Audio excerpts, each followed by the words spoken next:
What really happened with your host, Mike Rivero. You're listening to the Republic Broadcasting Network, where you'll find out what the Fukushima's going on.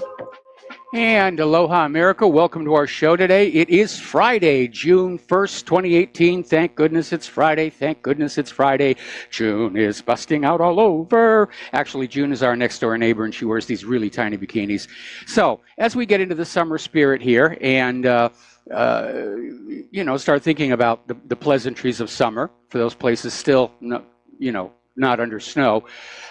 We've got a lot of stuff to talk about today. The phone lines are open, 800-313-9443. Mike is in our control room, ready to put you on the air with your comments and questions. And for those of you who are watching on YouTube, you can see that the office is not configured for a second person, and the Lady Claire will not be with us in our third hour. She was with us hour number 3 on Monday, but she decided she wanted a little more time to work on writing her music, and of course, how could I, say no to that?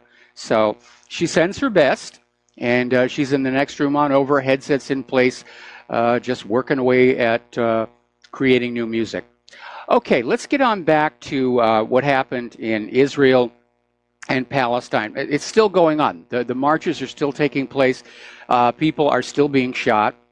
In fact, apparently, Israeli snipers shot and killed a Palestinian nurse, Razan Najjar. And she was on duty. She was there to help treat the people who were being wounded. And she was shot in the upper torso and killed, 21 years old. So it's still ongoing. This is not over. And Israel is refusing to back down, even though the optics are looking really, really bad. And there was an article that came on out from Middle East Eye asking if Gaza's Great Return March massacre represents a turning point. And I think it does, because of all the normally silent people who came on out and criticized what Israel was doing. And I had a little experience with this myself. After yesterday's show, I did an interview for a local radio station here in Hawaii. And I've been a guest on their show off and on going back 15 years. And in the past, very liberal radio station, very liberal audience, very pro-Israel. And in the past, anytime the subject of Israel came on up, we could count on a flood of phone calls about how Israel is good and Israel is a victim and it's all the fault of the Muslims and so forth and so on. That did not happen yesterday. In fact, we got a few calls that were very angry about what Israel has done. So the tide is turning. When this massacre first happened, I equated it with the Amritsar massacre in India, and I still hold to that analysis. People's eyes are now open, and they're realizing that all of this propaganda from the corporate media about how we must support Israel and Israel, the chosen people, and, criticism of Israel is anti-Semitism, and you don't want to be Hitler and the Nazis and so forth. It's just a big scam. It's a big lie. And people are no longer looking at the illusion that's been crafted about Israel. They're no longer being deflected by screams of anti-Semitism. They're no longer blinded to what Israel is because they think present-day Israel goes all the way back to the biblical Hebrews, which they don't. And people are objectively, honestly, taking a look at how Israel has been behaving all of these decades. And it's not a pretty sight. Americans are certainly taking a look at how Israel appears to have conquered our government. We're living under foreign puppet rule, and they don't like that either. Meanwhile, the Red Cross has sent surgeons and equipment to Gaza to basically set up a 50-bed surgical unit in the main hospital in the Gaza Strip. And this is vitally needed because following 2 months of violent Israeli crackdowns, the hospitals are out of supplies. Israel is stopping Gaza boats who are trying to take patients to seek medical care elsewhere.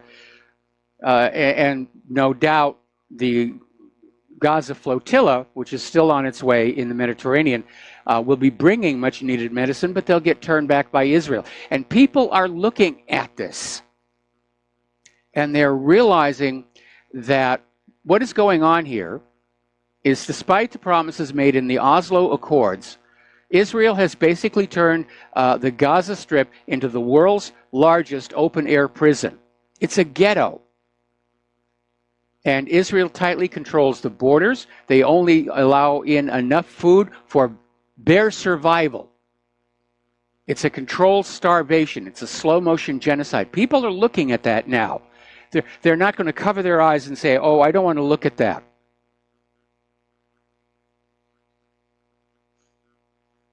Now, the Gaza Palestinians are planning more protests. They're going to continue the marches.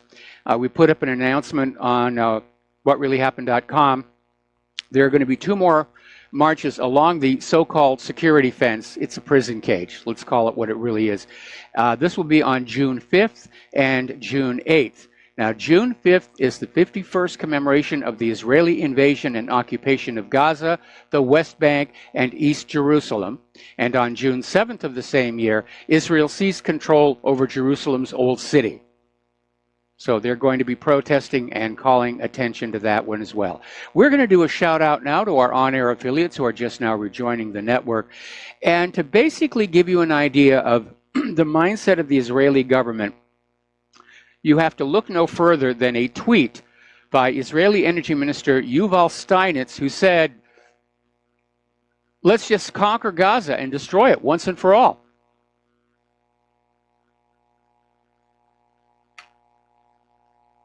So the world is waking up, and they're realizing the extent to which they've been lied to by Israel, by the corporate media, by our own government.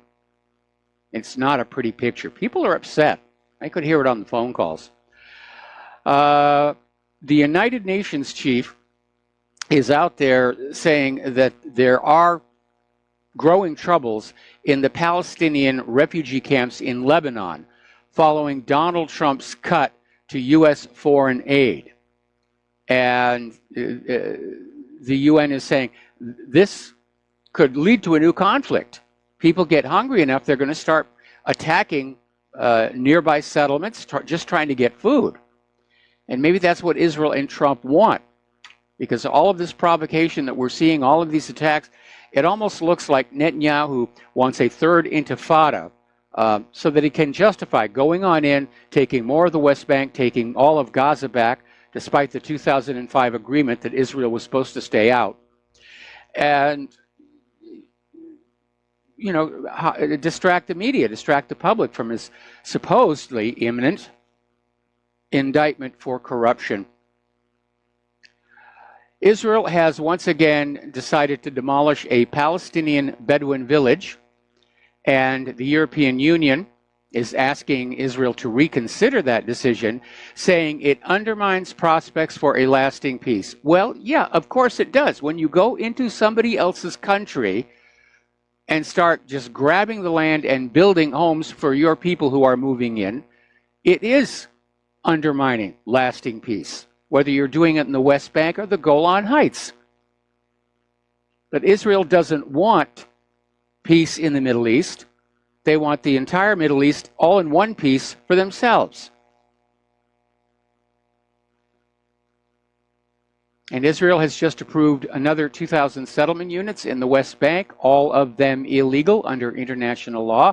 And since Donald Trump came to office, Israel has approved construction of more than 14,000 settlement units. And if you look where these settlements are being built, they are set up to make sure there is no contiguous block of land left on which a Palestinian state could exist. They're trying to basically just carve up the West Bank into little tiny pieces. Now, here's a bizarre story. This came out of Ynet News. Israel is promising to invest in the neglected Palestinian areas in Jerusalem.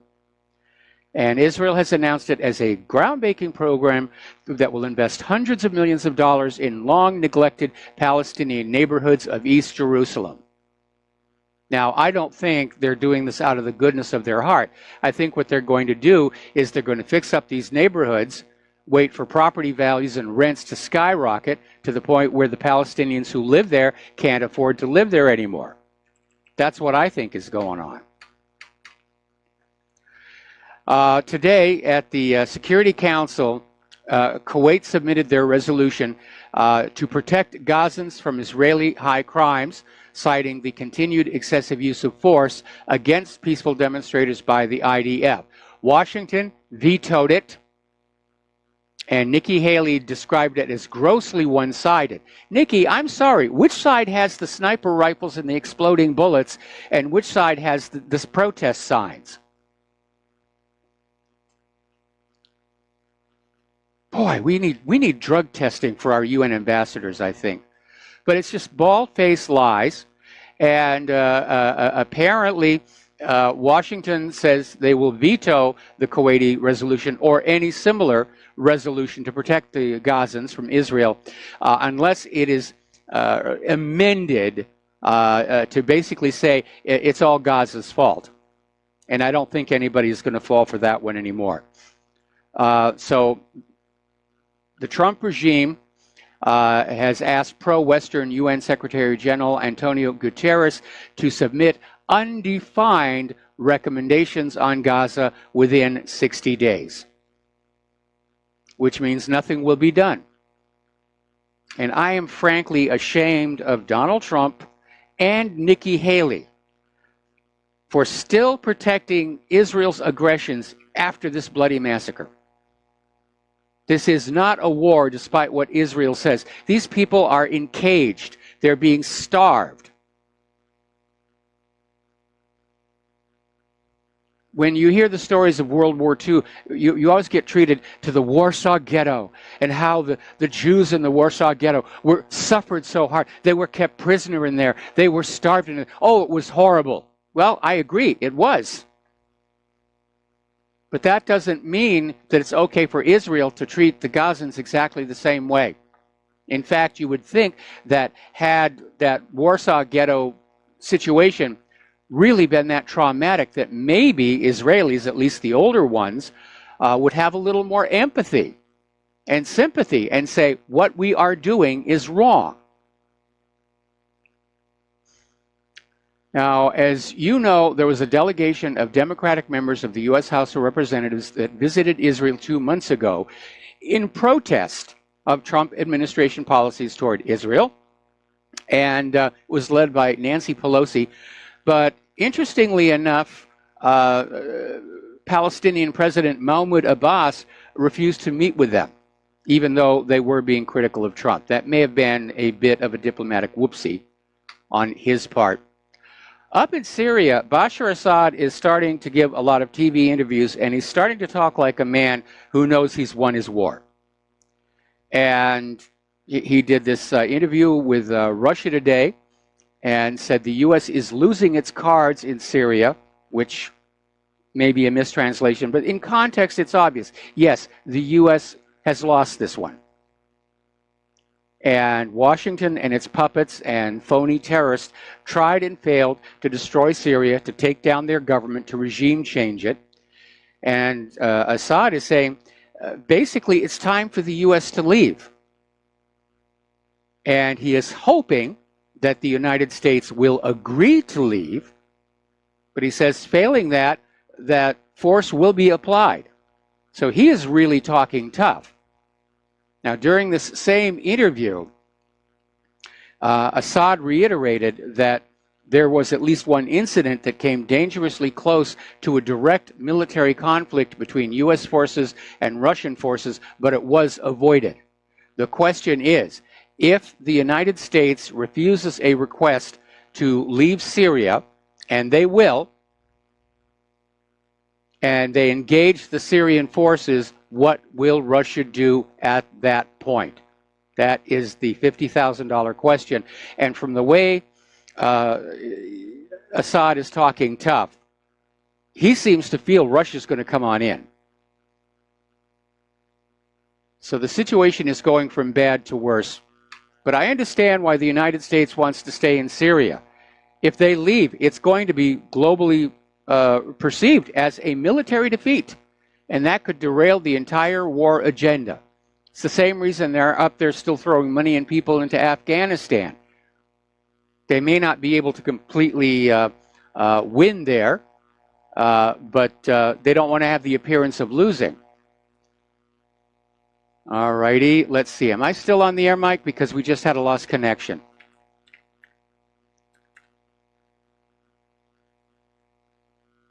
Okay. Am I on the air, Mike? I do not hear you, Mike, and I don't know if I'm getting out. We just had a brief cable outage. Okay.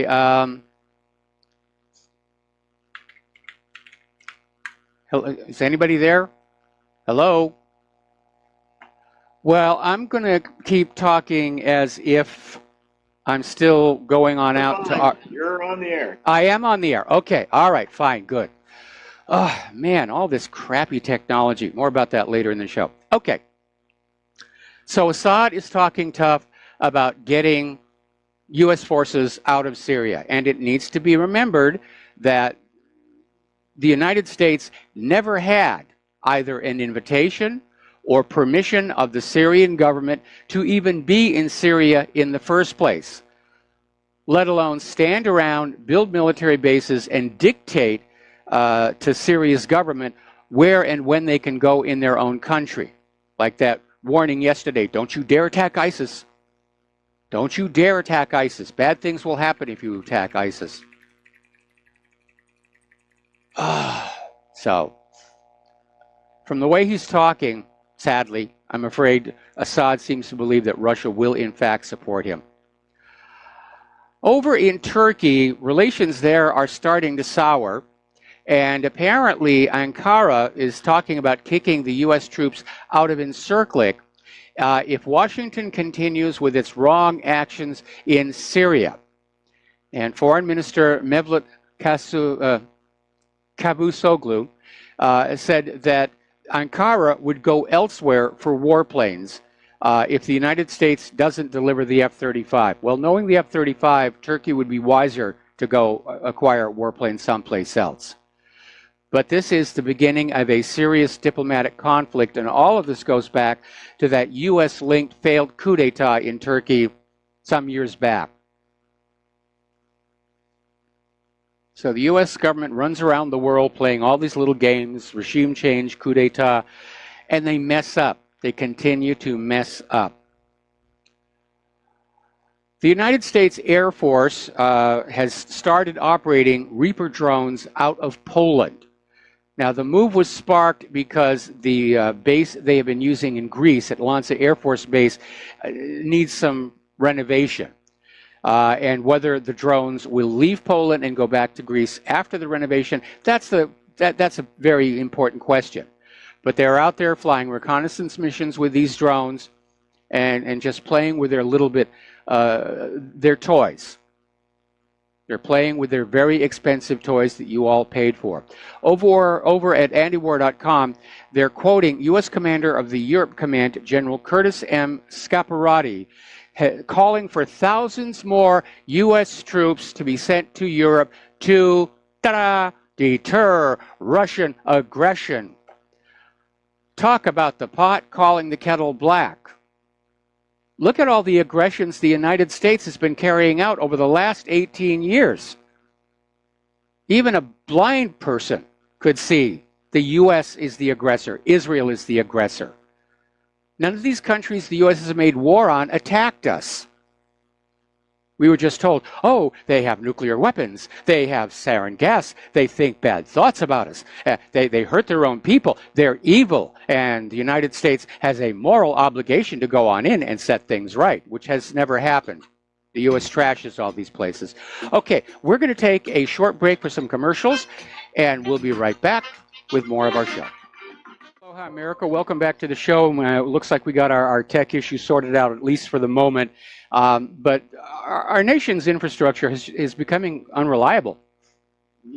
Blackouts are more frequency, cable drop, internet drop more frequency. It's all coming apart here. Getting on back to the news here.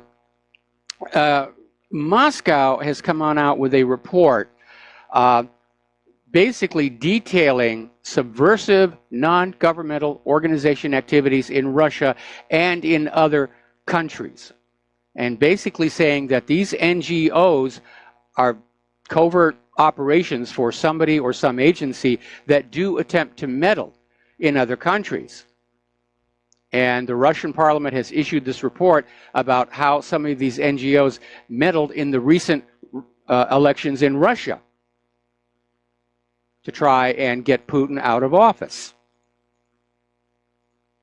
And apparently they have a lot more evidence of U.S. meddling in Russia's elections than there is of Russian meddling in the U.S. elections here. Now, just at the start of the program today, it was announced that the summit between Donald Trump and Kim Jong-un is back on. And this time we really mean it. And Trump made the announcement before he got on the helicopter to head on out there for Camp David. So the summit's back on, and people are wondering what's going to happen. Can there really be a meeting of the minds? Is there anything that the United States could do that would convince Kim Jong-un it's safe to give up his weapons of deterrence? And that's going to be really huge. Now, obviously, what the U.S. is offering is a security guarantee, which is utterly worthless. But they're also offering, to end the embargoes, to put a lot of money into North Korea to try and start building it up. And obviously, Kim Jong-un would be very happy to see that happen. The real monkey wrench, though, is going to come from other interested parties. The meeting is not likely to be just Trump and Kim Jong-un. There are probably going to be representatives from China, Russia, Japan, South Korea that are going to be trying to basically crash that party and say, this is what we want out of the deal. Meanwhile, Kim Jong-un has complained to the Russians over U.S. hegemonism.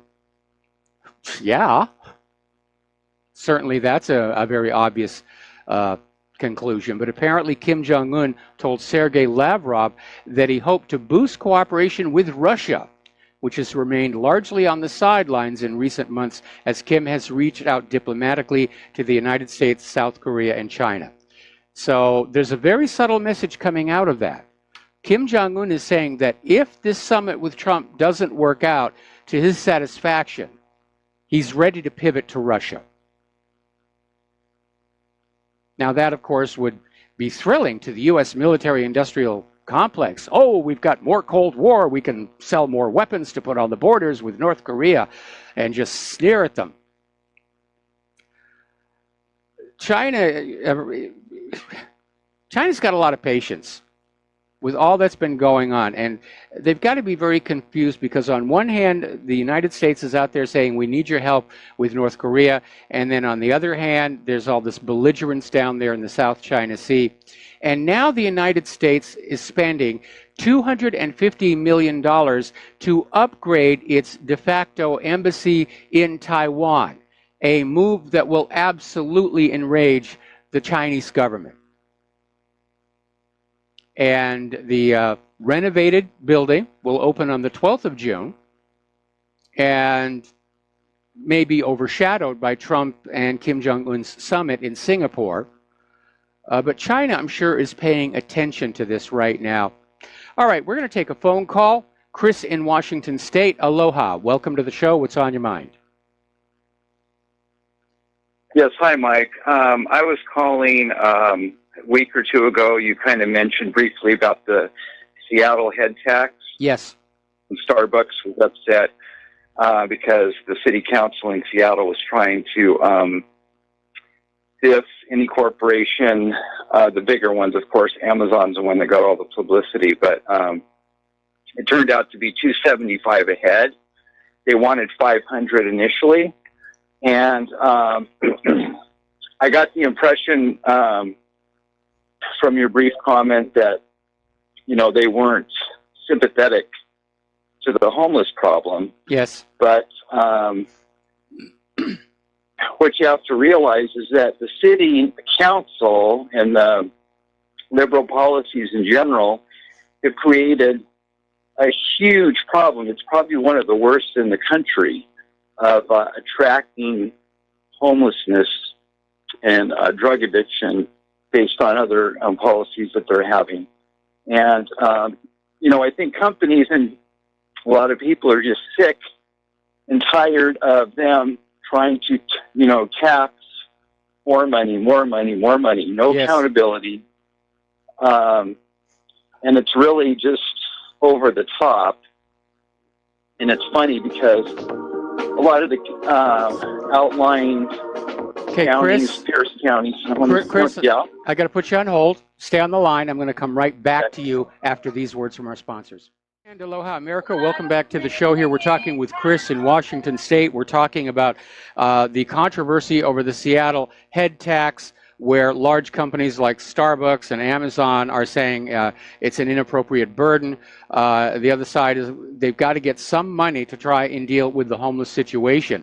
And it does make these large corporations look like they're insensitive to the issue, which Starbucks tried to do a PR stunt where they're allowing the homeless to use their stores. That sort of backfired and started driving away paying customers. So Starbucks has already pulled back from that policy and said people can use the restroom if they're not buying something, but if their behavior is offensive or inappropriate, they can be asked to leave. That's the new policy. Anyway, so Chris, what's the latest you're hearing about this?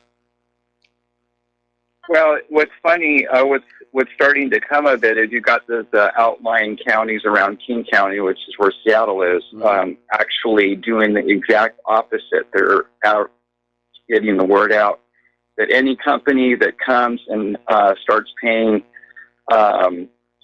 living wage jobs, I think it's $60K plus a year, they're going to give them tax credits of $275, which is what Seattle's charging them. Yes. And I heard a guy on the radio that was interviewing an economic advisor or whatever from Phoenix, Arizona, and they're doing the same thing. So they're doing the exact opposite because they realize they need business in their cities and they're not an enemy and you can't just tax them, to the gills.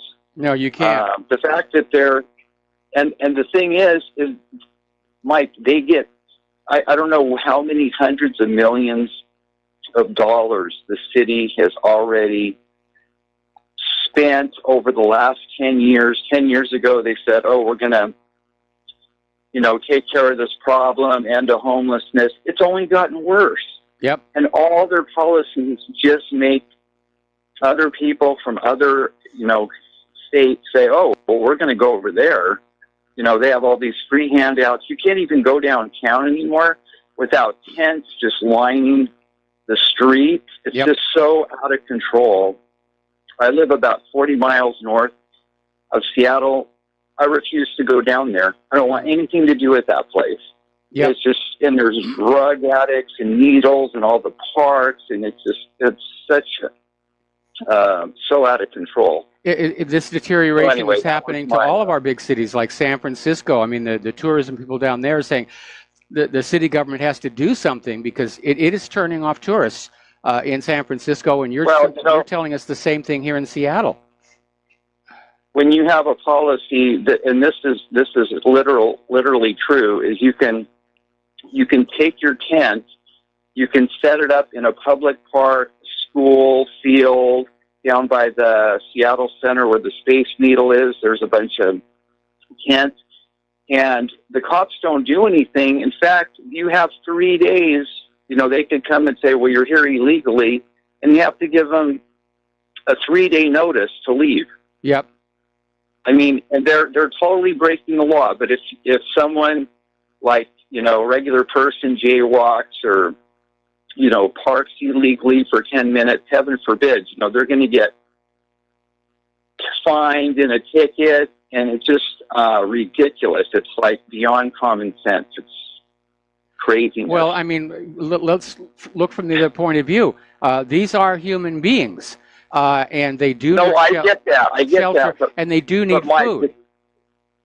No, I understand all that, but Mike, you go down. I mean, I would say 50, and this has been done. This is 50% or more of those people do not want help.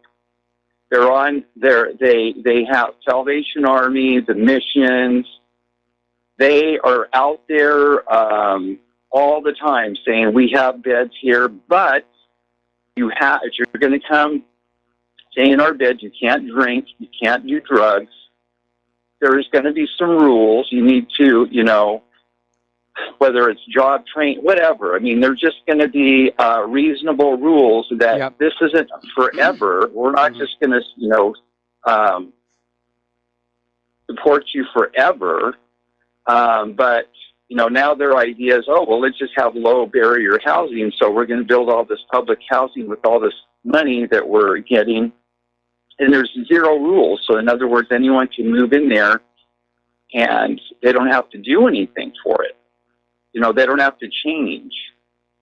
So anyway, I realize what you're saying, and I'm not saying all homeless people are like that, but a vast majority, or at least a majority of the ones, that I'm referring to, they do not want to change. They like their lifestyle. They want to, do their drugs. They want to, it's a racket. And the thing is the city is, getting all this money, and it's become an industry just like everything else, the military, the farm, big pharma, everything. That's what it's turning into. A racket. So anyway, that's a racket. Yep, exactly. So I just thought I'd put that point of view out there. Well, I enjoy your show, though. Thank you very much here. I disagree with the assertion that a majority of the homeless are dealing with drug and alcohol issues. Some are, there's no question. But as I've mentioned many times, Claire and I are involved in 2 programs here locally where we, do the food distribution ourselves. We meet these homeless and hungry people. And yes, some of them are obviously on some kind of medication. But my perception is it was maybe a minority, maybe 1/5 of them. All right, so they don't want to change, and that's fine. They can go on down and live off the middle lock of Pearl Harbor here. But we have to find some way of getting that remaining 4/5 who did not become homeless because of anything they did, but because of the mismanagement of our economy. We've got to get them back into the system somehow. We've got to get their kids back into school. Or we're going to have another lost generation here. The reality is that if the U.S. government had not squandered all these trillions and trillions of dollars on all these wars over the last 18 years, we would actually have a real working economy, civilian economy. People would have jobs, and the homeless problem would be very, very small. But right now, it is definitely heading toward a crisis point, where at some point, the homeless are going to look around and say, wow, look how many of us there are. Let's just go over to the supermarket and help ourselves. And that's when things are going to get ugly. Anyway, Chris, thank you for the phone call. We're going to switch over to Steve in Massachusetts. Aloha, Steve. Welcome to the show. What's on your mind? Hi, Mike. I'll try to make it short and sweet. I want to talk about censorship and what happened to Roseanne the other day, how they booted her off the TV for what she said. Yep. And now you hear this lady, Samantha Bee, turn around and saying, the C word to Ivanka. And I hear, people in the news calling for her head. But don't fall for that trap, She's getting an award from the Academy of Television Arts and Sciences for inspiring social change. Exactly. But we can't call for her to be canceled, because we'll be going against the very thing in which we're fighting, which is censorship. As wrong as that is, she shouldn't have said that, but she has the right to say what she wants, just as Roseanne has the right to say what she wants. Yes. But we can't call for her to be booted off the air, because that's the one thing we're fighting for is, to keep people on the air and have the freedom to say what they want to say. You may not agree, but... No, I don't think Roseanne should have lost her show over this. I think they were gunning for her because of her support for Trump.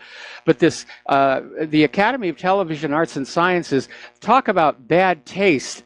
So soon after Samantha Bee comes on out with that tweet, and yes, under the First Amendment, she has a right to say that, but to then turn around and give her an award, that shows a complete lack of taste. Not that there's been a lot of taste in television these last several years anyway, from my point of view. But you know what? They're displaying who they really are, and it's really out in the open, and people are seeing this. And, sooner or later, I think it's happened already. I think it's really going to kick them in the butt. People are turned off by the double standards and the political correctness and everything that's been going on. Agreed.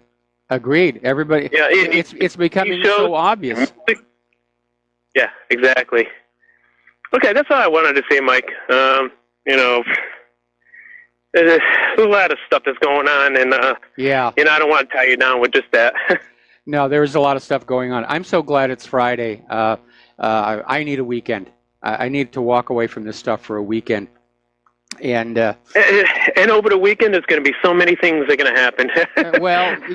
Everything. I can always power up the computer and log into whatreallyhappened.com, but barring something major, I'm probably only going to do a little bit on the website because I need to rest and I need to focus on Claire and helping her to get better now that she's finally getting some decent medical treatment. Anyway, Steve, thank you for the phone call. We're going to let you go and switch over to Dustin in New Jersey. Aloha, Dustin. Welcome to the show. What's on your mind? How you doing, Mike? Fine. Hey, Mike, your caller from Seattle? Yes. Who called, people don't realize, why some of these people turn to drugs and alcohol? Because they got nowhere else to go. If their wages kept up with inflation and, and these companies weren't paying such little wages like Walmart, they would hire, they would pay better. So, more people come in to buy stuff. Yes. They'd have money. And you know how it works. It's a consumption-based economy, and it's not, it hasn't been keeping up for a long time. So we're seeing the results of that, right? I mean, it's going to get worse. Yeah, the economy is, forget all the claims and promises made on the corporate media about how we added 800,000 minimum wage jobs last month. Those numbers are all rigged. If you go over to the Department of Labor statistics and you look at the actual participation rate, in other words, the percentage of Americans willing and able to work who actually have jobs, it's only at about 60%. That means that 1/3 of the American people willing and able to work don't have jobs. And how they get from that to a 4% unemployment rate is the usual government legerdemain. Yeah, if they say they added 200 and something thousand, well, what about the other 800,000 that they lost? They don't tell you that number. No, they don't. If you look at all the stores, the Sears is closing another 72 stores. Yes. Where are these people going to go? We're probably going to lose our Sears down here at the bottom of the hill. And we've lost so many stores around here. Toys R Us is gone. Babies R Us is gone. We're hearing Sears is going to be gone. And it's wow, it's getting a little scary out there. And Mike, on Samantha Bee and Roseanne, this is just another result. It doesn't matter what side you're on. It's a decadent society. There's no morals anymore. You get Congress and the Senate and the President, they're just saying crazy stuff. There's no critical thinking skills anymore, these people. No, there isn't.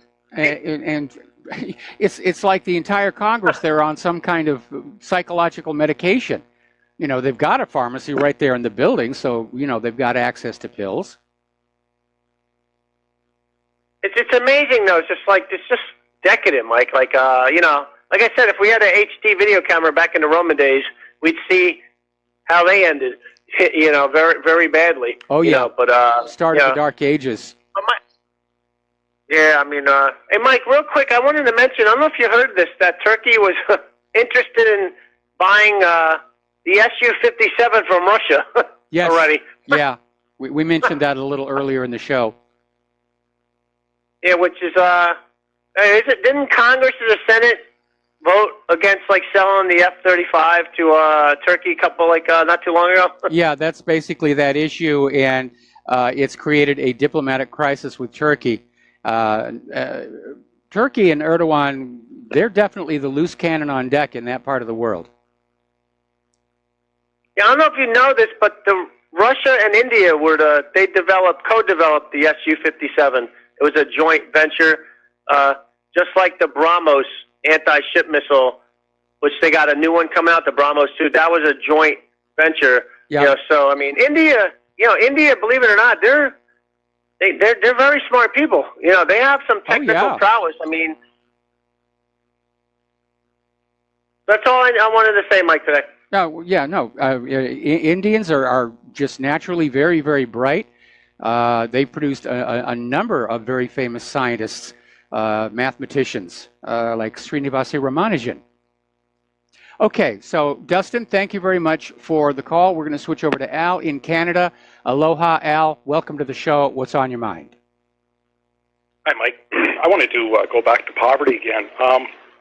They're talking, in Seattle about building some public housing, I guess they'd call it. Mm-hmm. We have a lot of that up here in Canada, and let me tell you, they turn into dumps. Yes. Obviously, because the people are poor, and I don't really. When I say this, I'm not casting any. I don't want to seem like I'm a heartless person, but you are who you hang with, and poverty begets poverty, especially in a society where the jobs are diminishing, they're being taken over by automation. In your country you have obviously the huge military, but in Canada we don't have that. We just have an irresponsible government that likes to spend beyond its means for no particular reason. We get nothing for it. So I mean, it's only going to get worse. Yes. It's like you've talked about before about, it's time that the government steps in and says, you know what, we don't need these banks anymore. We're going to control the currency. We're going to issue it, and we're going to use it, basically as it was supposed to be. It's just a bartering tool. It's not something that people should, get rich off of. If you and I make a transaction, no one else should be involved. I don't see any way forward. I mean, the jobs are disappearing, and it's not just the offshoring, it is automation. They're just disappearing. Well, there's nothing that anyone can do about it. The consumer economy is in a state of collapse right now, and every time another Sears shuts down, whoever is working in the factories that were supplying those products, they get to go home and not come back. Now, that may be in a foreign country, like in the case of Walmart, but there are some American suppliers who are being affected by this. And that's another reason the economy is locking up. It's been strangled to death by the war spending, just like happened to the former Soviet Union. And that's why I'm still convinced this country's not going to hold together. They're basically lying through their teeth about the state of the economy to try and keep these wars going. And it's an insane path. We're going to lose this one. Anyway, Al, I got to let you go. We got to take a break for commercials. We'll be right back. And aloha, America. Welcome back to the show. We're going to go back to the telephones. Mike in Chicago. Aloha. Welcome to the show. What's on your mind today? Everybody was talking about the homeless today, and I've lived in the same area here in South Chicago for my whole life, and just in the past, I would say 5 years, I've seen people at the street lights holding a box that'll say something like, "Please help! I have a family. I'm homeless. Give me anything you can." And I've never seen that. I mean, I've seen that more and more and more. And then the jobs report comes out today, and like you were talking with the other caller about, what about people that aren't participating? It's huge. It's like millions and millions and millions of people aren't participating. It's just something's wrong. And what jobs? I drive down the street, and I drive past McDonald's, and it says, it says we're hiring, and it says $9.25 between $9.25 and $10 an hour. And Mike, I made $9.25 an hour back in 1985, working for UPS. That was 38 years ago. I made $9.20. Are you serious? I mean, how are you going to pay anything? Gas is, I don't know what gas is by you. It's free something gallon. I mean, you got food. It's gone up 500% in the Yeah, what jobs are they talking about here? And it's just crazy. We only have service-oriented jobs, and this automation in trucking, for example, isn't really here, and it probably will not be here for a while. And at McDonald's, but I'm sure they want it because they don't want people outside of their corporate headquarters, moaning and crying about getting $15 an hour that nobody's going to be able to, pay for it. But you know what? It should be $15 an hour because, McDonald's, they're making a profit for their investors hand over fist, right? Yes. But again, all these things are a problem until they're not a problem until they're going to be a problem. You see, the homeless problem and everybody's, consumer spending everybody's having a great time spending money. Everybody's, unemployment is great. Everything's great. Well, the bankers love that too. The bankers love that everything is great. You know why? Because the debt keeps pouring on and pouring on and pouring on, and the people, the bond market, which is way bigger than the stock market, is starting to see, wait a minute, this party, there's so much money that's being, borrowed, and there's so much debt.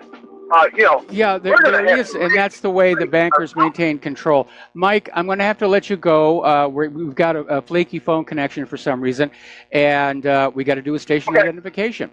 So we'll be right back with more phone calls. And aloha, America. Welcome back to our show, hour number 2. The phone lines are open, 800-313-9443. And before we take another phone call, I want to explain something very fundamental about economic systems. Now, the economic system that this nation was started with is naturally stable because the money is created by the government. It's spent into circulation to buy what the government needs. It flows through commerce without accruing interest. It's taxed back by the government at the same amount to balance the books and close the cycle. That's a stable system. Unfortunately, private central banking, where a bank gets to create the currency and then loan it into circulation at interest, is inherently unstable. And because it's unstable, it has to be guided in a good direction. And that is what the function of government is supposed to be, to regulate the banks to keep them from self-destructing. But as our government got more and more corrupt and in the pockets of the bankers, starting with the repeal of Glass-Steagall, which led to the 2008 meltdown, now it's just become a free-for-all. And that's why the economy is so out of control. All the wealth is going to the top. There's none of it coming back on down. That's why we have so many homeless and hungry people in this country. That's why the jobs don't exist. That's why there's no new investment in trying to rebuild America's factories, or hardly any investment rebuilding America's factories. Everybody at the top of this pyramid is just enjoying their fabulous wealth, and they take big stacks of bills and they wave it back and forth and think it'll magically grow by itself, which when you look at the way the investment market is set up, yeah, the money is just whizzing around in circles and the sharp operators just know when to grab out a bigger chunk of it. If you haven't seen the movie Wolf of Wall Street, you need to. Now, it's not for children, but it is based on a true story. And it does show a lot of what that Wall Street culture has become. It's all about the instant gain, the big score, wild parties. And like one of our other callers was saying, there's no long-term thinking anymore. And I have this vision of an entire nation that is being fed so many psychiatric medications. They're literally drugging themselves into bad decisions that are going to wreck the country. Forget about Russian nukes or Chinese nukes or any of that stuff. Our nation's biggest threat right now are those prescription psychiatric medications, because so many people are on them, and so many of those people who are on them are in positions of control and they're making bad choices on them. I think that's a real reason why this country seems to be run so badly right now. All right, let's go back to, let's see, Josh in Washington State. Aloha, Josh. Welcome to the show. What's on your mind?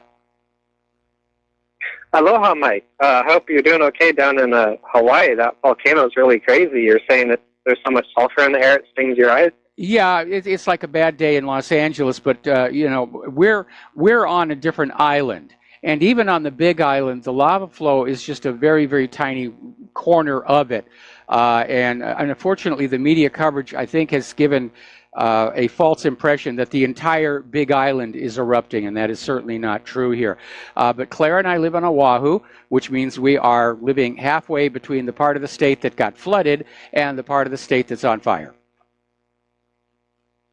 Well, that's good to hear. I hope you guys are safe, and I wish you well, and I hope your wife gets better over the weekend. It's taking a long time, but now we know what we're dealing with, and but it is going to take a long time, and she's banned from housework until further notice. Yeah, I do all the house chores myself here. So yeah, what I wanted to talk about is, so I was homeless for, well, probably close to 8 years. And my wife comes from a background of, she was raised by a single welfare mom in a ghetto in St. Louis. So I got a lot of firsthand experience. A lot of the callers you had that responded to that guy in Seattle, kind of what I was going to say, I can confirm a lot of what they said. It's a mentality, and it's reinforced by people that don't understand what it's like not having a roof to go to at night. It's terrifying. And it really perpetuates, like the stuff in Seattle. I'm up in Washington too. I'm from the west side, but I moved over to the east. Okay. And it perpetuates, like a lot of the stuff the Democrats try to do, just makes the poor people feel like they're not human beings and they're not worth anything, and it perpetuates it because they try to give them free stuff, but they don't give them any purpose, right? So let's give you here's. It's very important as a human being. And that's why a lot of those people turn to drugs and just give up. And I can say this firsthand. I saw it when I was at a homeless shelter. It's because they're not given a purpose, right? Yes. So if you really want to help those people, you need to give them somewhere to stay and food. You don't, if you keep the current mentality and you take that away, they're going to do something like you described earlier of, well, we have nothing to lose, so let's go steal this rich guy's stuff. Yeah. Right? That's not where you want to go. You want to keep giving them that basic support, but you want to also give them purpose. Probably a simple thing I can think of is they can help the community with like roads and public works. That's a great thing to do. Yes. But that's the thing that's missing. They're not given purpose.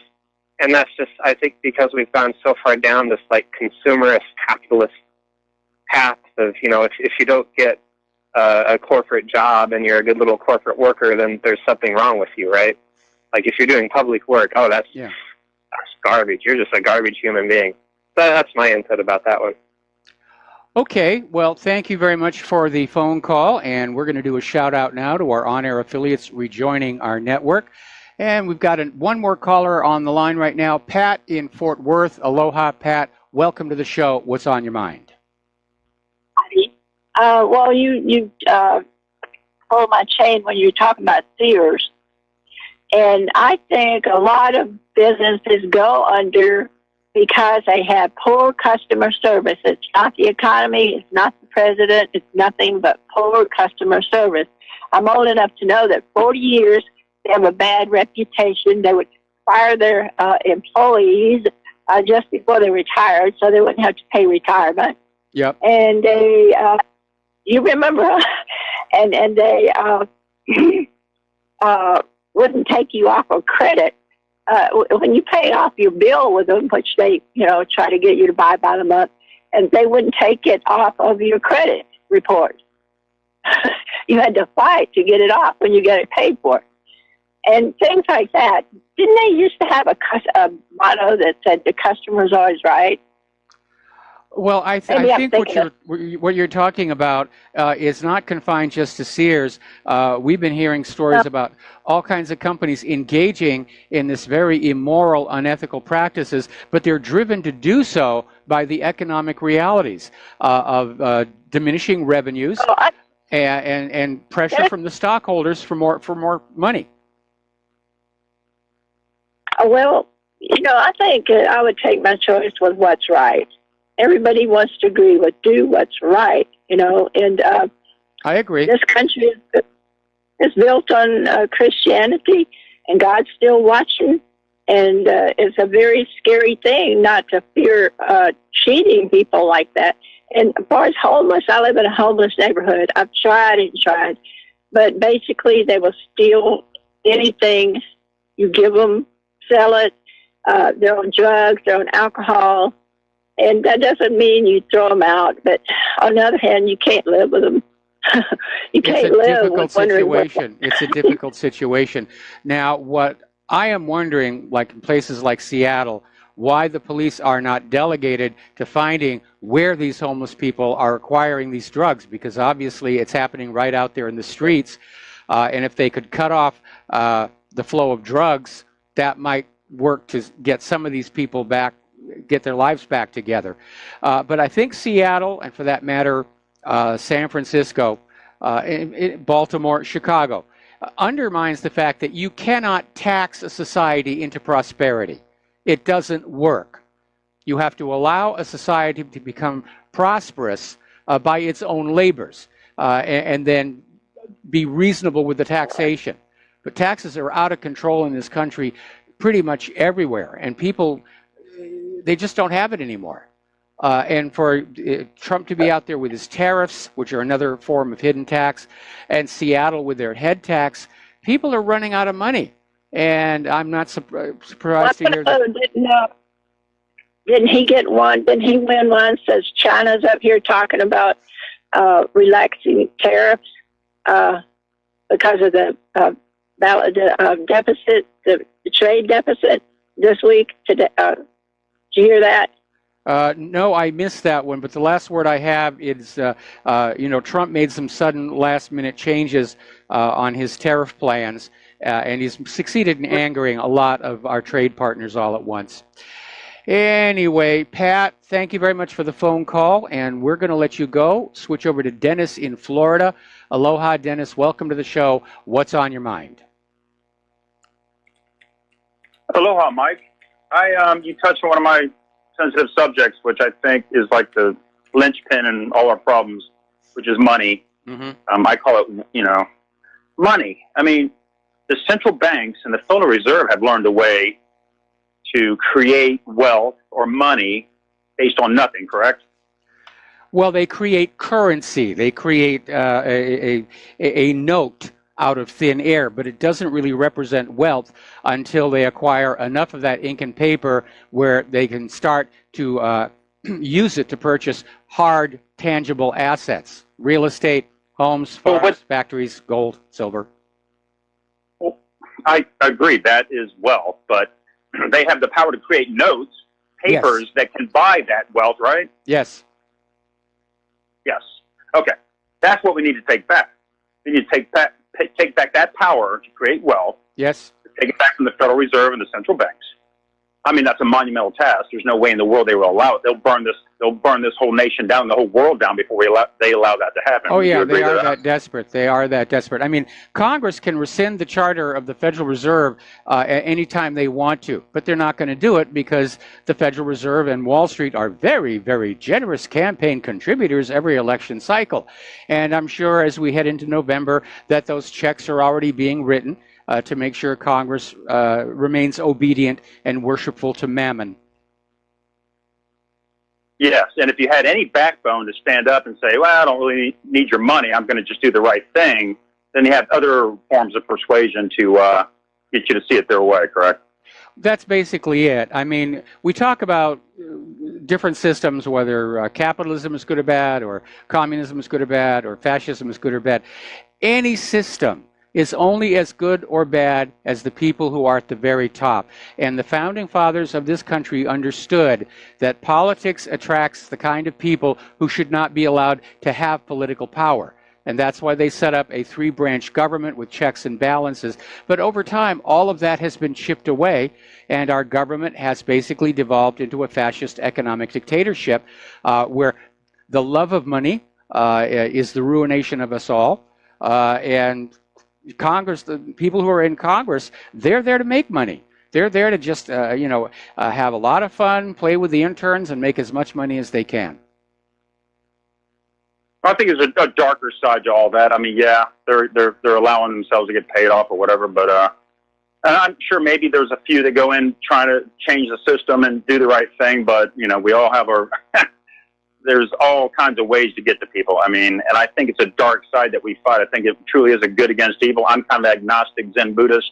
I don't believe in a old man looking over his counting our sins and this and that, but there is a true right and wrong, I think, to every decision you make in your life. This whole world, we have so much potential. There's so much goodness in this world, but we let it be run. We allow it to be run. We have to take responsibility for these things that happen because we allow it to happen. If we really had the backbone and the motivation, we could turn things over, but not that it would be easy, of course. But, yeah.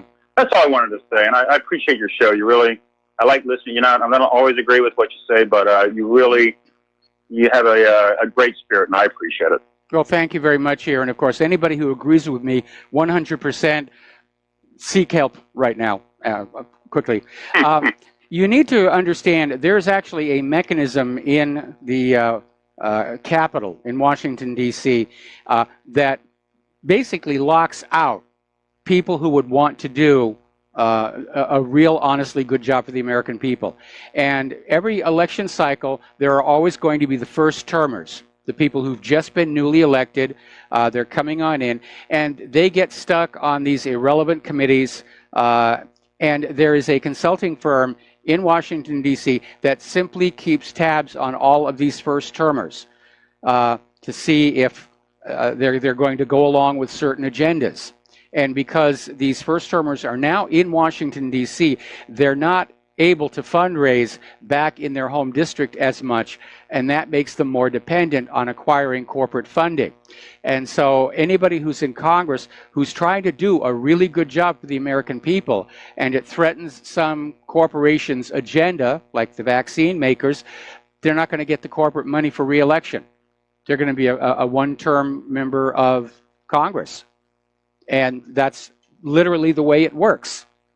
Washington, D.C. has protected itself from the possibility of a do-gooder getting on in there. And I think that's why they were so angry at Trump's victory. Although why they're still angry at him, I do not know, because Trump is giving them pretty much everything that he wants. All right, we're going to take one more phone call, then I got to close the lines because I'm way behind on my talking points.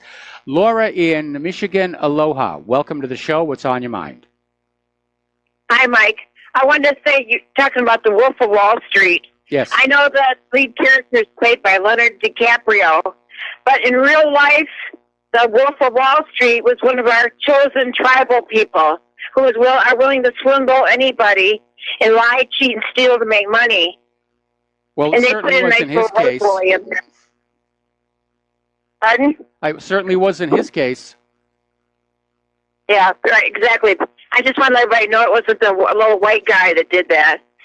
It was a tribal person. Also, to the man who said 40 years ago he made $9, that was probably good wages back then. Yeah, I mean, I remember when I was a kid, my first car, first car was a Volkswagen Beetle, and it cost a grand total of $100. And it was mostly black with 4 different colored fenders.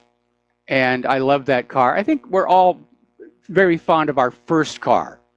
And it actually had low mileage, and I did a little work on the engine. I got it painted, and the car was great. And then this Chevy came across the divider on Azusa Avenue and murdered my car. And the paramedics were amazed that I was standing when they looked at the wreckage of that car. But can you imagine being able to buy any kind of a car today for $100? Claire and I got a Safeway. The bill for a bag of groceries is now over $100. And that devaluation of the dollar is another way that real wealth is stolen away from you. So right. My husband and I have been married 47 years, and when he first got out of the service, he started GM for $4 an hour, and we were able to buy a house. So we bought a brand new Chevy Impala. That just shows you how the money is lost it's not worth anything anymore. Yeah. It's not that the wages are low. It's that the money isn't worth anything. Oh, absolutely. Absolutely. Right. I mean, $4 an hour at GM, so that's how he started. So the other thing is, I know a lot of people, this kind of messes up the figures on unemployment. There's a lot of middle-class people now that work for cash. Mm-hmm. They're tired of paying taxes and everything. And so I can get anything done that I want as long as I pay cash for it. I have people paint my house and whatever. They all take cash. Okay. They do not want to turn it in and pay taxes. Yep. So that number, so when you think there's a lot of unemployed people, they may be working, but they're working for cash, and they don't show up on the books. Yep. I understand there are a lot of people, and it's not like they want to be cheating the system. It's they have no choice because otherwise they become hungry and homeless. All right, well, Laura, we're going to let you go, and then we're going to take a break for commercials. And we're going to close the phone lines for a while because I got a bunch of stuff to share with you. We'll be right back. And aloha, America. Welcome back to the show. And we've closed the phone lines for a while. We may reopen them in the third hour, but I'm just so far behind them with talking points. So we're looking at what's going on in the various war theaters around the world. And as you know, there is a growing tension, if you will, over China having built up artificially these islands in the South China Sea. And it's called the South China Sea for a reason. And the U.S. is accusing China of militarizing these islands by putting runways on them. Well, runways mean warplanes. Could also mean transport planes, passenger planes. Who the heck really knows here? But apparently, the people who are seriously thinking about an eventual war with China are saying those islands are going to have to be taken. And Lieutenant General Kenneth F. McKenzie, Jr., came on out literally saying that taking down islands in the Western Pacific is a core competency. Now, maybe he's been watching a few too many World War II, War in the Pacific movies because it wasn't all that easy to do. And in point of fact, they never really finished the island hopping campaign because they dropped the bombs on Hiroshima and Nagasaki. But this guy is already out there talking tough, saying, yes, we can take down these islands here. I'd be a little cautious about talking tough right now because as it turns out, the Navy's brand new aircraft carrier, the USS the USS Gerald R. Ford, has yet another major drivetrain problem. This one apparently with the ship's turbines that take the steam being generated by the nuclear reactors and turning it into rotations for the ship. So on its way back to dry dock, and they're talking huge amounts of money to fix this ship, which already experts are saying has got so many problems that it may never actually be able to work in a real combat situation. But boy, it sure looks good in parades. And we're about to have one here in Hawaii because the U.S. Navy's just announced RIMPAC for this year. It's held every 2 years here in and around Hawaii. It's going to run from June 27th to August 2nd. And most of it will be here in Hawaii. Some of it will be off the coast of Southern California near San Diego. And they're going to run their exercises. And then on the very last day, they line up all the ships and they just have a little parade that goes past Waikiki and Honolulu and Pearl Harbor. So it also means the Navy will put on one heck of a fireworks show for the 4th of July over Pearl Harbor. And I doubt the USS Catastrophe will be available to join in the festivities, but it's an issue. Now, let's get on back to our good old friend, the F-35. The Marine Corps' F-35B fighters are among the oldest operating aircraft to come out of the Joint Strike Fighter program. And they're starting to get into some maintenance issues. A lot of these planes are just having to sit gathering dust because they can't get repair parts. Ground crews like to call them hangar queens. You know, they just stay in the hangar all the time, and maybe every once in a while they'll tow the plane out and then tow it back so the airplane doesn't start feeling too bad about itself. But apparently a big part of the problem is that along with the aircraft itself, they developed a new logistics maintenance system based on software that supposedly uses telemetry sent from the F-35 itself to decide what parts need to be ordered. And right now, the entire system is running years behind. And that's why so many of these planes are not able to fly. Now, in a real war situation, you can't wait for a part to be shipped on in. You've got to have plenty of parts sitting right there because these planes are going to get damaged in combat. Meanwhile, over at the Global Train and Equip counterterrorism programs, billions of taxpayer dollars and apparently stunning failures. Hasn't worked on out the way it was supposed to, just failure after failure after failure. And you're going to love this next one, especially if you're a shooting enthusiast. The Army is having to investigate their M4s and M16s. Apparently there was some kind of a modification that was put into these guns and it wasn't thoroughly tested out. Because apparently the guns can now fire on their own when the selector switch is moved between semi and auto. Now that's a big whoopsie, and so far they've identified 881 carbines that have this problem. They're going to have to check them all. And apparently the issue is that the selector switch doesn't really have a détente, and it may not actually be at the semi position. And if it isn't, you pull the trigger, nothing happens. And then if you move the selector either way, the gun goes off. Boy. All right, we're going to take a break for commercials. We'll be right back. And aloha, America. Welcome back to our show here. If there's one thing that can be guaranteed to be forever, it is that anybody connected with military anywhere always has their hand out for more money.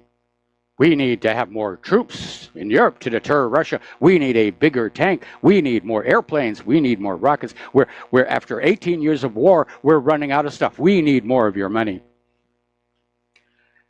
And if you remember the original Cold War, which so far this kind of qualifies as a repeat of, all that money went into all those weapons, which ultimately wound up not really doing anything. The threatened invasion by Russia never happened. By the Soviet Union, I should say. The Chinese didn't pour over our western shores. It was all booga booga to get money for the military-industrial complex, as Eisenhower warned us. Well, the latest bag, and what's really kind of interesting is this is coming out of Defense News. And even they are saying this appears to just be another attempt to grab a larger piece of the defense budget. And the gist of the article is that despite the vast sums of money spent on the military by the United States, defense and aerospace companies are claiming they're at risk of falling behind other nations like Russia and China. And so we got to have more money.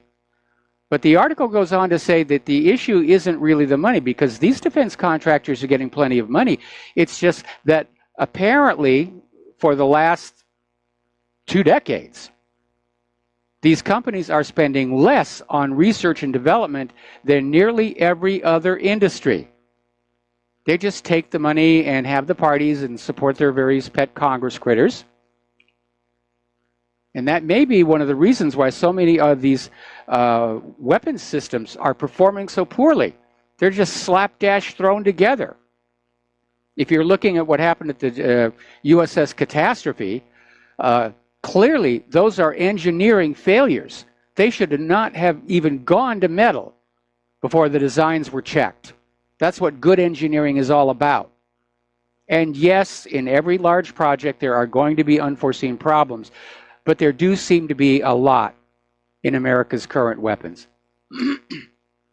So, turning to the domestic news here, Fox story just hit the banner on the last break. According to the New York Times, Democrats are trying to distance themselves from the Clintons for the coming November elections. And apparently Eric Holder is thinking about throwing his hat into the ring in 2020. Well, anyway, we'll see what happens. It's a long time off to 2020. Story coming on out here from Consortium News. And as each day passes, it's starting to become more and more clear what the real story was behind Russiagate. And we have this Cambridge academic come spy named Stephen Halper, who was paid, we are told, roughly $1 million to infiltrate the Trump campaign. Now, this guy has connections to both FBI and CIA, so now the role of U.S. intelligence agencies in crafting this Russiagate saga is coming into focus. Now, we know that Halper actually tried to entrap some of the Trump people into compromising meetings, and it didn't work.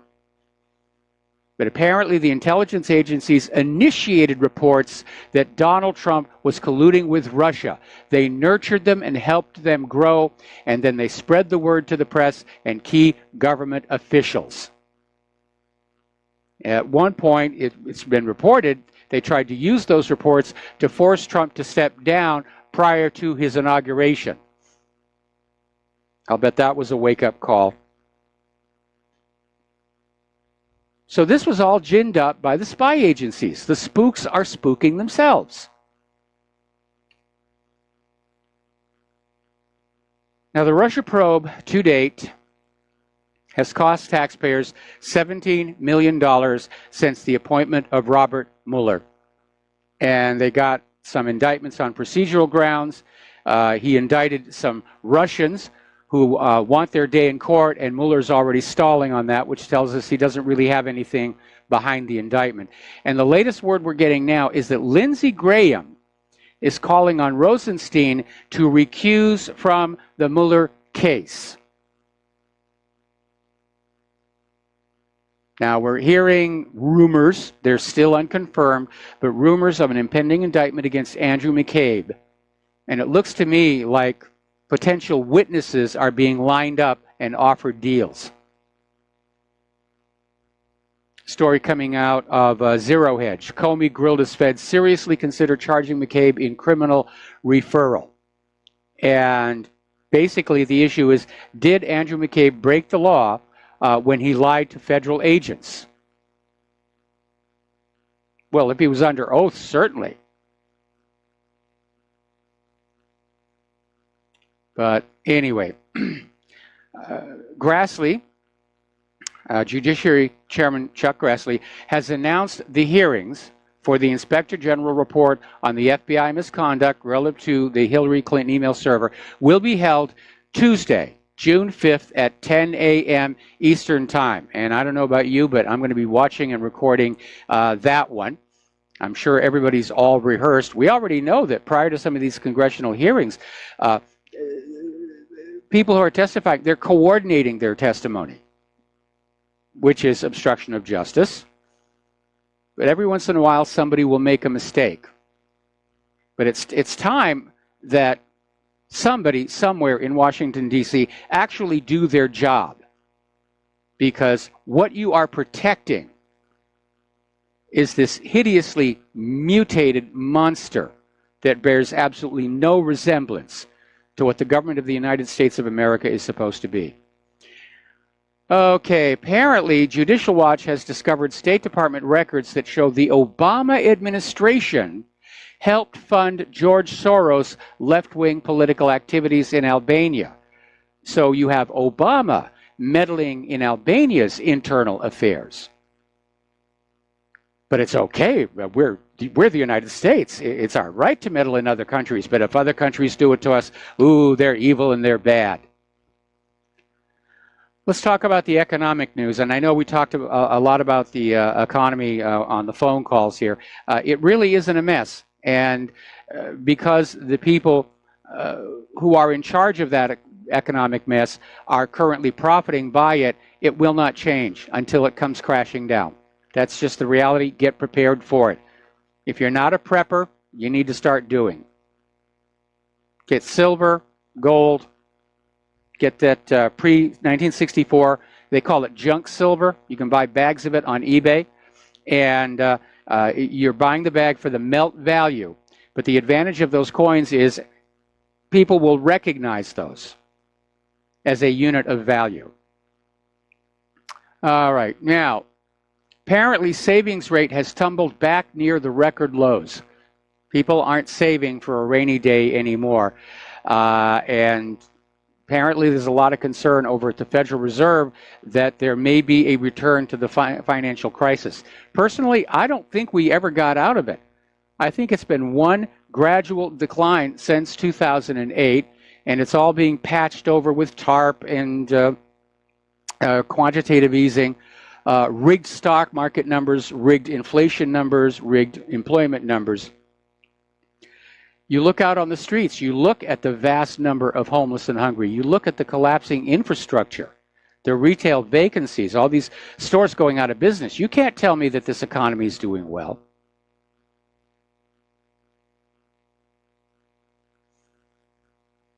And to add fuel to the fire, Trump is out there with his tariff war, and the countries that are angered by all this are threatening to tariff back. Basically, Trump has started trade wars with China, the European Union, Canada, and Mexico. Basically covered the compass style.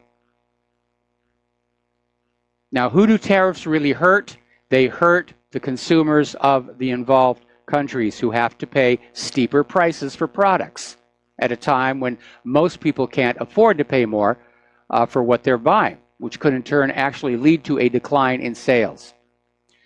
So the European Union is threatening to tax Harley-Davidson motorcycles and Kentucky bourbon.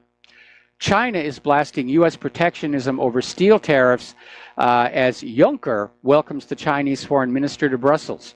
So we may be seeing the EU start to pull away from the U.S. and pivot toward China for economic reasons. But the Trump administration announced a 25% tariff on steel imports and 11% tariff on aluminum imports. That's going to affect the airline industry, beer cans, buildings. And despite discussions of this earlier in the week, Trump has not chosen to exempt Canada and the European Union. And this has made a lot of people very angry. Now, part of the problem is that Trump is waffling. And this is angering people who are saying, we thought we had this deal, and then all of a sudden it's gone. And that also is going to make negotiations in Korea a bit trickier. But Canada is imposing billions of dollars worth of countermeasures. Mexico put duties on food, steel, and the European Union is vowing its own retaliation. And I saw on Fox News they had a list of some of the things that are now going to be more expensive for you to buy because of the trade wars here. Let's see. Canada is proposing to impose tariffs on American products including steel, yogurt, coffee, maple syrup, which is kind of weird. Why would anybody in Canada buy U.S. maple syrup? Pizza, aftershave, kitchenware, toilet paper, mattresses, pens, boats, and kegs. And they're testing our tsunami / incoming missile siren out the window. The European Union has gone over and filed a case with the World Trade Organization against Donald Trump in retaliation for the steel tariffs. So this is going to get ugly. This is going to push important allies away from us. And what's going on over there, and this is coming from SCMP.com, there appears to be a war inside Trump's trade team. They're not all on the same paper. And they're arguing back and forth, and they're trying to influence the boss to their particular point of view. And that's why the trade policy is so chaotic. And the same mechanism is probably why we're seeing our foreign policy so chaotic. Donald Trump, as president, was supposed to come into the Oval Office with his policies on these various issues and then bring aboard advisors who were basically towing the same line. And they may have corrections and adjustments. But Trump has surrounded himself with people who are just polar opposites on these issues. And he's getting dragged back and forth. And it does make him look like a weak leader. And worse, all this confusion is causing a lot of angst around the world, various markets here. Now, investor Jim Rogers is out there predicting that the U.S. dollar will lose its status as a global currency by 2030. Actually, it's lost most of that already. And he says Iran is building an alternative. So is China. So is BRICS. People do not want to be under the hegemonic domination of the U.S. dollar anymore. And the U.S. wants to return to Bretton Woods. That's one of the reasons for all these wars. So let's talk about oil. Already there's talk about more sanctions on Iran oil.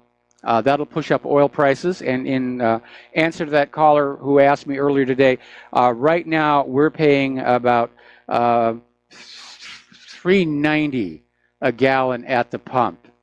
And it's a little bit more than the mainland. We actually have our own refinery here on the island of Oahu. It's over there on the southwest.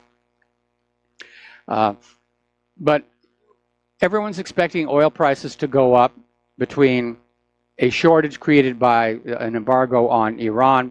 The summer always grab more money, summer travel season here.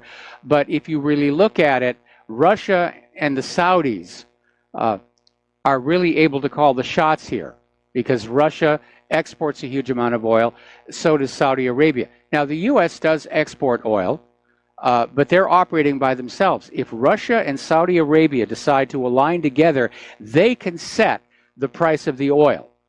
And this would be a perfect opportunity for them to retaliate against all the damage both those countries suffered from that earlier attempt at an oil price war initiated by the United States that backfired rather horribly.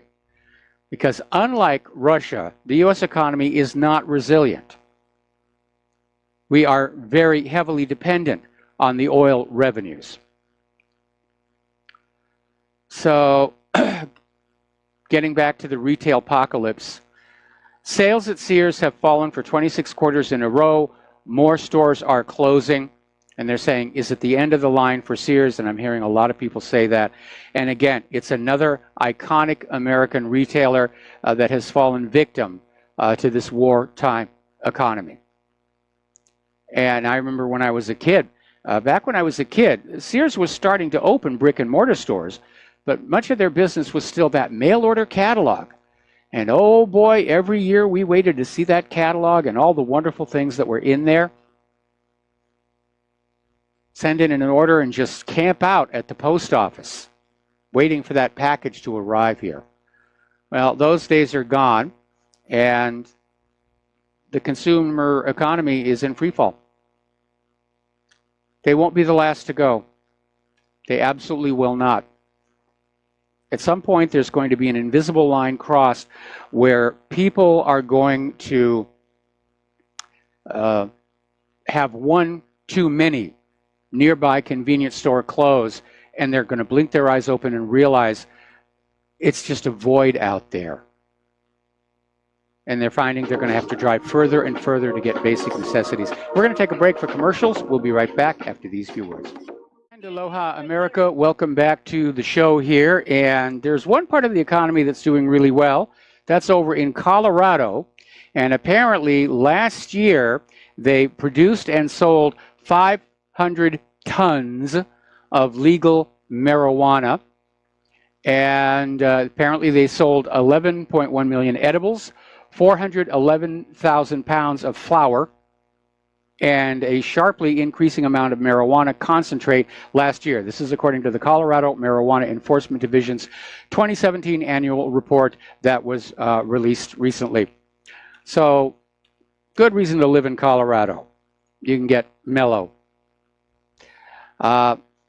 Over in Italy, apparently the coalition that was being formed by these two parties finally got back together, and the president of Italy's veto over the coalition government came down to a single person, the choice for finance minister. And so the two parties, the Five Star Movement and Lega, picked somebody else. The president said, okay, we'll go with that. So now Italy has a new anti-EU populist government, and they're going to crack down on the immigration problem. They're going to cut taxes. At the moment, they're saying they're going to stay in the euro, but that could change. And I imagine up in Brussels, they're trying to figure, how are we going to stop this? Because it is going. And over at Sputnik News, they were talking with Professor of Politics at the University of Salford, Martin J. Bull, who says the general level of revolt against the establishment is rising in Europe and the United States. Yeah, people are getting fed up. They've reached their breaking point. You can only push a population so far. And again, it could happen with lightning speed. Look at Romania. 2 weeks before it all came down, you would have walked around Romania and said, everything's fine. People seem happy. You know, a lot of TV cameras on the street lights. And then all of a sudden there was a sporting event. A riot turned into a spontaneous political rally. 2 weeks later, Ceausescu was machine gunned to death on Romanian national TV. Never assume that because the people appear to be content that they really are. Because we hear it in the phone calls, we see it in the emails. Meanwhile, the EU is starting to get rather propagandistic in their handling of the nation straining to break free. They're describing the Polish-Hungarian judicial reform as a disease. And they're saying it could spread. We've got to quarantine them. Otherwise, other European Union nations are going to start thinking about, yeah, let's go back to controlling our own borders. Let's have more control over our country. It's supposed to be our country. Anyway, we're going to take a break for station identification. We'll be back with hour number 3 after these few words. And aloha, America. Welcome back to our show, hour number 3. The phone lines are closed. I may reopen them a little bit later in the hour. But we're getting an update on this thing with Samantha Bee, and I don't like to consider myself an entertainment website. I normally don't do that kind of fluffy stuff. But apparently, following the uproar over what Samantha Bee said about Ivanka, TBS has basically yanked the entire episode from their homepage and the show's YouTube channel, and the episode is no longer available to stream on Amazon Prime, Vudu, or iTunes. They just wiped it. They just wiped it on off. And it's a very fine line that we have to walk here, because we're talking about the right to freedom of speech. Does it really protect personal attacks? And my opinion is, if you're going to be having freedom of speech, there is a responsibility that comes along with it. The Founding Fathers recognized our right to freedom of speech so that we could petition the government for redress of grievances, not just hurl insults at them. Now, I'm not shy about saying that Donald Trump has been a tremendous disappointment in terms of what I was expecting him to be doing as president. But because I'm trying to be professional on this end, I don't make comments about his hair. I certainly don't make comments about his family. I consider that very inappropriate and unprofessional. And maybe Samantha Bee, obviously she crossed a line for a lot of people. And maybe this will tone down the rhetoric. A lot of people have been out there saying, today what passes for comedy is just constant liberal screes. Samantha Bee is a very good example of that. Over in Spain, there's been a bit of an upset. Apparently, the Prime Minister, Mariano Rajoy, was kicked out of office in a no-confidence vote, paving the way for socialist leader Pedro Sanchez to take power. Apparently, there was this huge corruption scandal, and Rajoy is now out of a job. And apparently, it's a huge scandal. 29 officials have been jailed for taking bribes from businessman Francisco Correa, with one of the party's former treasurers jailed for 33 years over the affair known as the Gürtel case. Now, what this will portend for Catalonia's desire for independence remains to be seen. Rajoy was obviously dead set against it, and we'll see if the political climate is going to change. All right, we're going to go ahead and open up the phone lines now because I'm caught up on my talking points here. Let's talk about our volcano because it is volcanoing all over the place. And we've had 46 earthquakes at the Kilauea crater in the last 24 hours. Now, the worst quake swarm was 270 quakes within a 24-hour period. So this thing is still going on. The lava is getting hotter and hotter, and that makes it more liquid and able to flow faster. That's the bad news. The good news is there's an upper limit on how hot lava gets, because it is basically magma from inside the earth, and the magma has a maximum temperature of about 2,000 degrees. And so basically the temperature of the lava has peaked, and it does indicate that what is coming up out of the volcano does represent actual magmatic chemistry. So the volcanologists are all over the place taking samples. Got people flying in from all over the world, volcanologists, who are getting permission to go examine this. But people are still very concerned about this. They're concerned about large boulders coming out of Kilauea. They're concerned with how rapid the lava is starting to flow because it is so hot. So the mayor of the Big Island has issued a mandatory evacuation order. And this is for Leilani Estates. She's saying, get on out. If you do not get on out, they are going to send the police house to house. Anybody who's still in their house will be arrested and taken away by force. And they need to get out now because the lava is coming very, very close to blocking the last available escape route. Interestingly enough, the gun grabbers are still out there talking about, oh, Parkland this and Columbine this, and, you know, it's a killing spree out there. The actual numbers show something different. The United States is at a 50-year low on gun homicide rates. But because the liberal media keeps playing up these school shooting stories, people are getting the mistaken impression that this is a national scandal and a crisis. No, it isn't. It's a PR campaign to get you to surrender your Second Amendment rights. All right, we're going to do a shout out now to our on-air affiliates who are just now rejoining the network here. But again, they're punishing law-abiding citizens for the crimes of a criminal few. And if you really think about it, the gun grabbers' approach to guns makes about as much sense as saying, well, there are some drunk drivers out there, therefore we have to ban cars for everybody. Obviously, it doesn't make any sense whatsoever. And yet that's their approach for the gun problem. Yes, there's an occasional nut who's out of his mind on prescription psychiatric medication, and he shoots up a school, and therefore we have to take everybody's guns away. It's not really realistic. It's just the liberals are very concerned that they're not going to be able to complete their political agenda if there's a very armed and angry population getting ready to fight back, which is what that Second Amendment is really all about. It's not about hunting. It's not about target shooting. Those were activities essential to the colonial lifestyle. When the Founding Fathers wrote about militia, they meant military-style weapons.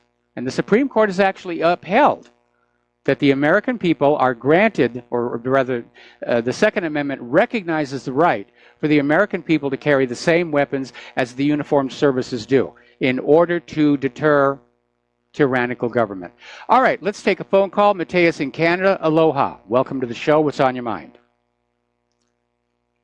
Hey, Michael. Hope you and your wife have a good weekend, before I forget to say that. Well, we're still getting into it. You could graph.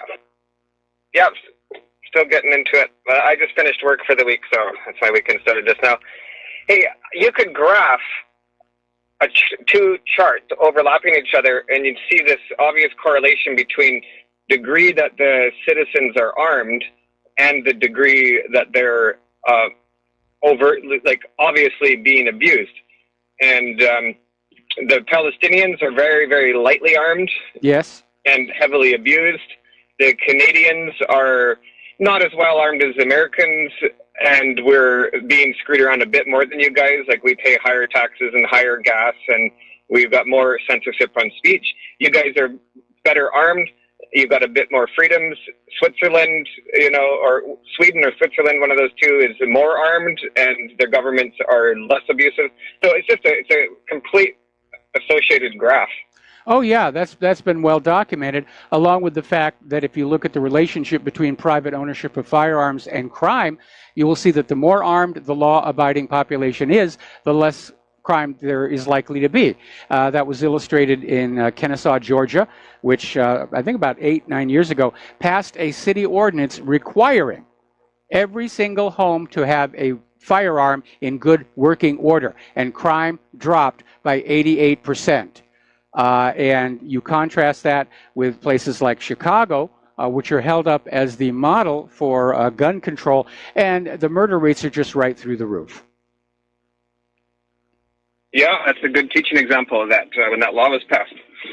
On a different topic, I'm going to give credit to David Icke for this idea. He is pointing out that if you have a McDonald's head office in one continent, say, and then they put out a special, that all the different countries with McDonald's in them, they all have the same special go up at the same time. And that's because there is central control. And now, now when you look at all these international policies going on that all come out by huge coincidence at the same time, for example, open borders, promoting GMO, banning the labeling of it, promoting vaccines and suppressing information about possible risks, pro-gay, anti-white male, pro-abortion, disarm population, political correctness insanity, and on and on and on. These things are coming out at the same time, and all these different races and religions and cultural backgrounds and different economic standards and everything, but yet there's this consistency. And for me, according like David Icke's theory, and I agree, I think that's because there is a lot of central control. This deep state, it's more than just a deep state. It's like there's a deep state global level. And well, let me back you up here a little bit. I believe it is an illusion to think there is a single central control. There are competing agendas. We know that the open borders agenda and refugees agenda is pushed by the New World Order globalists. They're financed by George Soros. And obviously, for what they're doing to work, they have to be working all over the globe.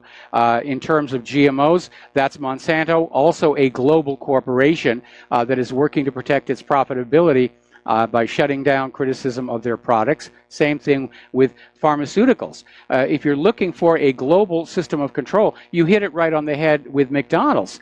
It's a large corporation that spans the entire world, and yes, there is a central point of control at McDonald's corporate office that is dictating prices, products, and policies. Well, the same thing also applies to Soros. It applies to Monsanto, and that's where you find these things. A giant multinational banks, any multinational company at all, there's going to be a central point of control. They're not going to be all the same place. They're not all going to line up, but that's the mechanism that you're looking at. Okay, so let me just slightly readjust the way that my perspective on that. I think I agree with you. So forget about the idea that it's like one central control. Let's think of it as a handful of powerful competing oligarchies that any one of them can exert multinational simultaneous control in their field. That's much more accurate. Yes. Okay, and I just want to add to that list: banning cash, the robots, the rise of the robots, the way that they're getting into the military so aggressively, and then a good example is the self-driving car legislation.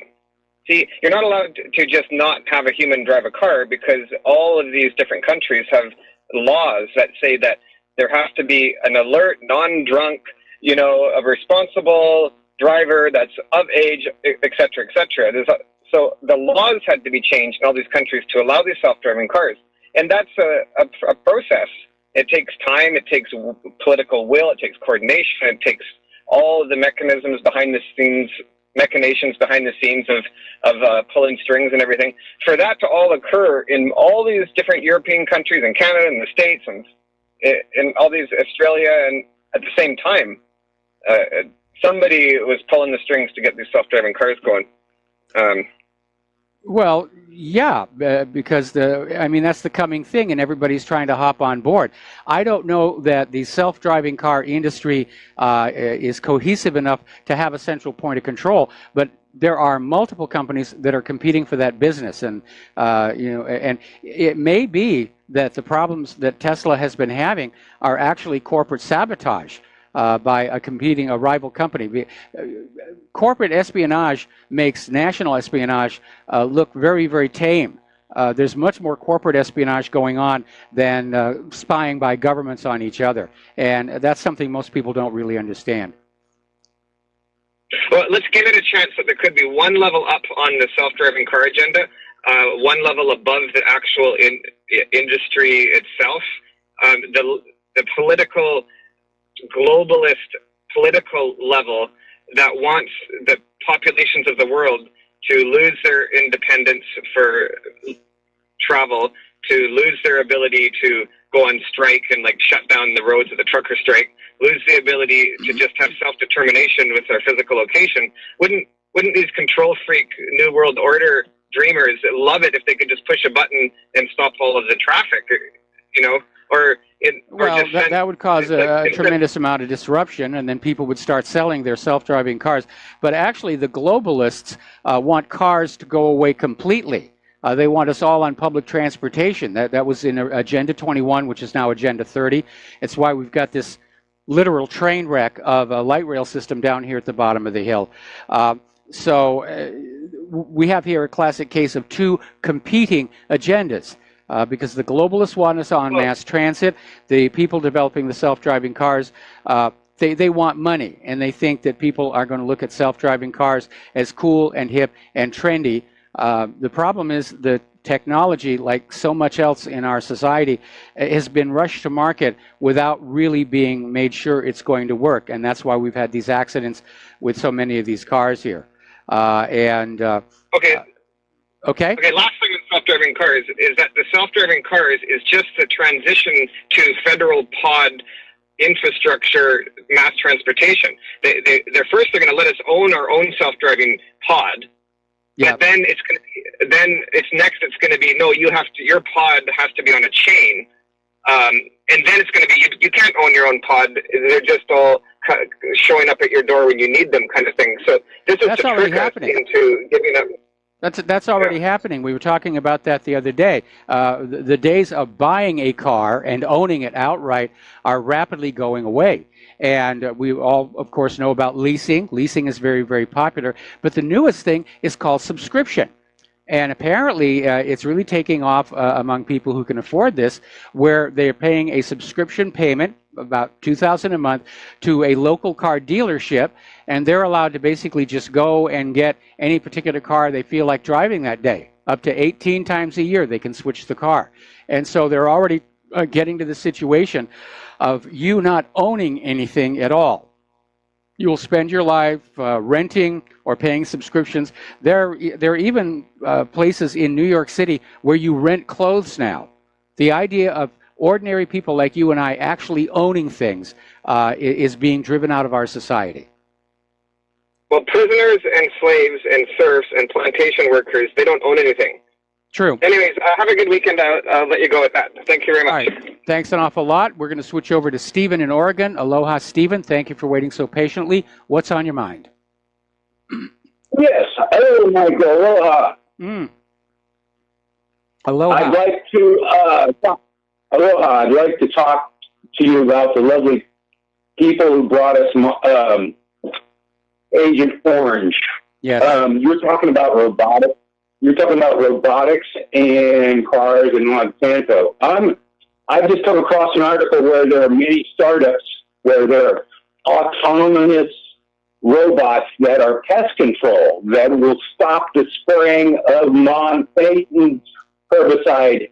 And I'm wondering if you think that Monsanto will buy out all these companies so they can keep spraying. They might. They might. Now, the one article I saw, it's an autonomous robot that crawls across your lawn or garden, and it's able to optically identify a weed, and it will dispense a very small amount of weed killer onto that weed, which means overall much less weed killers being used. Obviously, this is a threat to Monsanto's profitability, and because the weed targeting is selective, it's also a threat to the whole concept of Roundup. And being Roundup ready, where you use this glyphosate on your garden and only the bad plants will die. So that will no longer be necessary. So what Monsanto's going to do, we don't know. They might try and buy a patent from the first company that gets this thing working and then sue all the other companies for patent infringement. Things can get very dirty in the business world. Yes, they can. I just wondered, there could be, autonomous drones that can take out the individual bugs. I'm wondering what you think about that, too. Okay, I'll think about it. Anyway, thank you for the phone call. We're going to let you go. The phone lines are now open, and we will be right back. Aloha, America. Welcome back to the show here. And I think we're getting a clue as to what the Democrats are going to be counting on for the November election. They're already out there playing the LGBT card, and all of a sudden there's a big stink rising up where, again, we're seeing more of these LGBT people intentionally going into bakeries owned by Christians to confront them and say, bake me a cake with an anatomically accurate thing on it. And the baker will say no and gets hit with a lawsuit.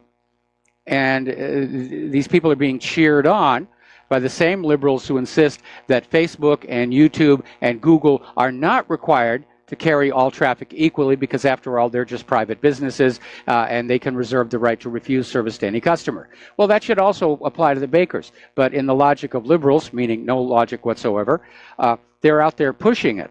And apparently it's becoming newsworthy again because there have been so many problems with the issue of the transgender bathrooms and men going in to use the women's room and upsetting the women inside there. Some states are apparently already starting to scale back some of those special regulations that were there to protect the LGBT community and say they have rights. They have rights to go into the women's room here. No, actually they don't. And so this has sparked a huge discussion, demonstration, protests all across the country where the LGBT people want more legal protections. They want to be guaranteed that they can go into a Christian bakery and get a cake of their choice. It's their right. I have rights, don't you know? You have rights, but did you ever think maybe having common sense might work better? I'm sure there are LGBT bakers. They're probably very, very good. Why not go to them?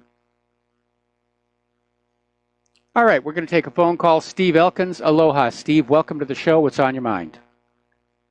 Well, you talked about, Mike, the economy and buying automobiles and how they're, they talk about the sale, but they don't talk about the repossession of these autos. So there's an auto loan bubble to talk about also.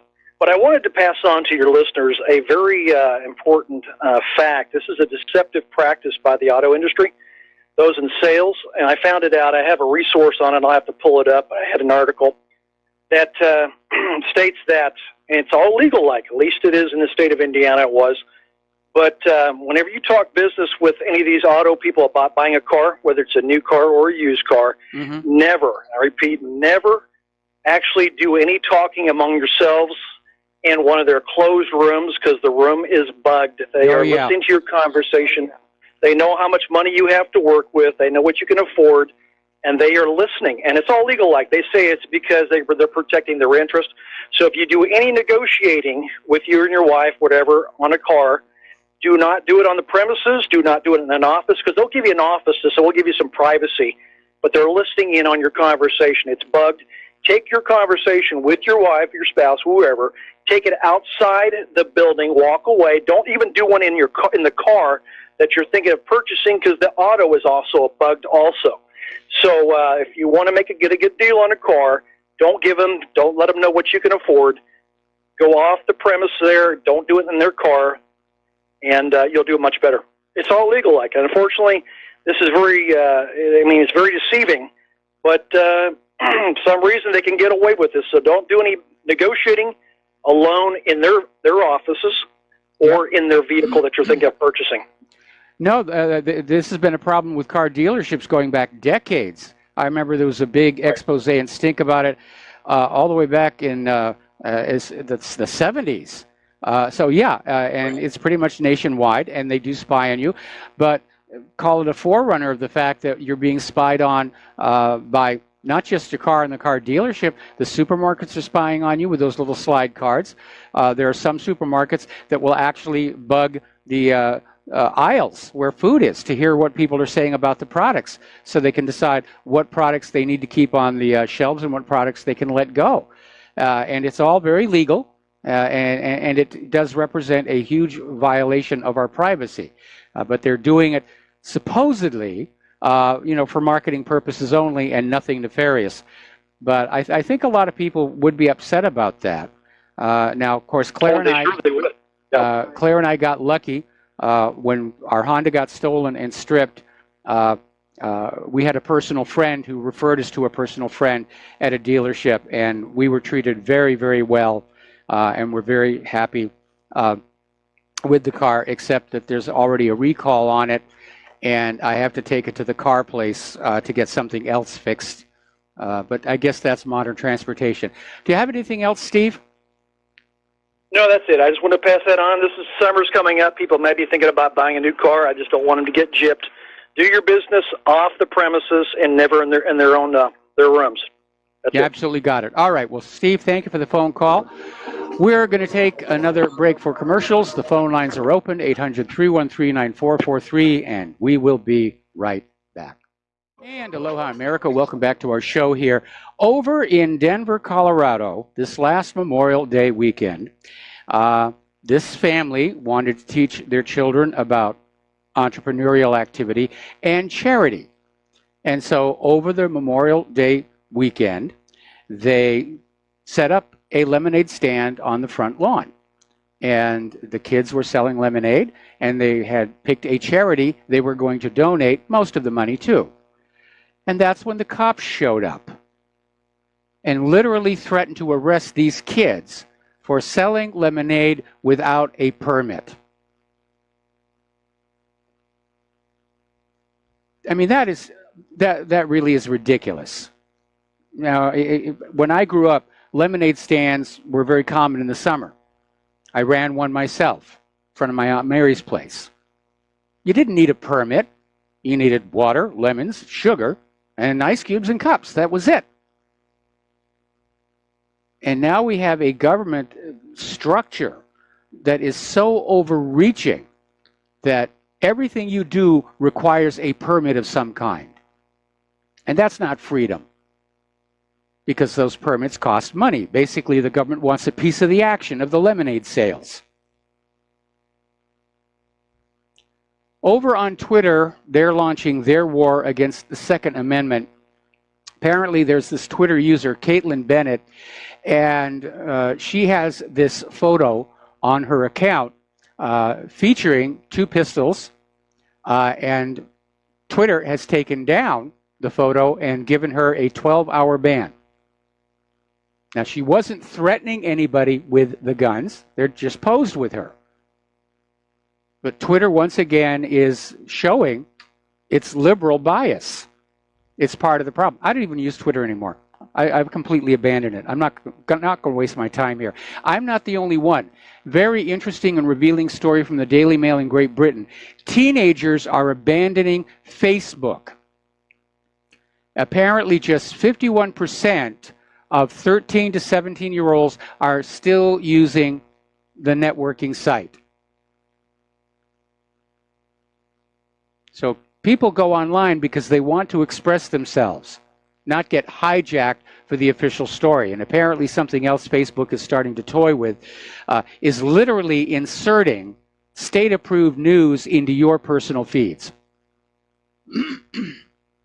So, over in Europe, they had a little bit of a whoopsie, and it's another reminder why the cashless society is such a bad idea. Apparently, the visa system crashed all across Europe, and it stopped all card transactions from working. This seems to happen a lot. Happened to Claire and I. Where was it? We fast food restaurant about a week ago. They had a big sign out front, cash only. Our computers are down. So that's why the cashless society, that's one reason why the cashless society is a bad idea. They can't make it reliable. In fact, the more we move along, the more unreliable the computers, computer software, and the internet itself are becoming. We don't dare let our lives be dependent on a technology that can flake out at any time. A little bit of good news coming from London. Ecuador's president has said that Julian Assange may remain at the embassy. There are some conditions.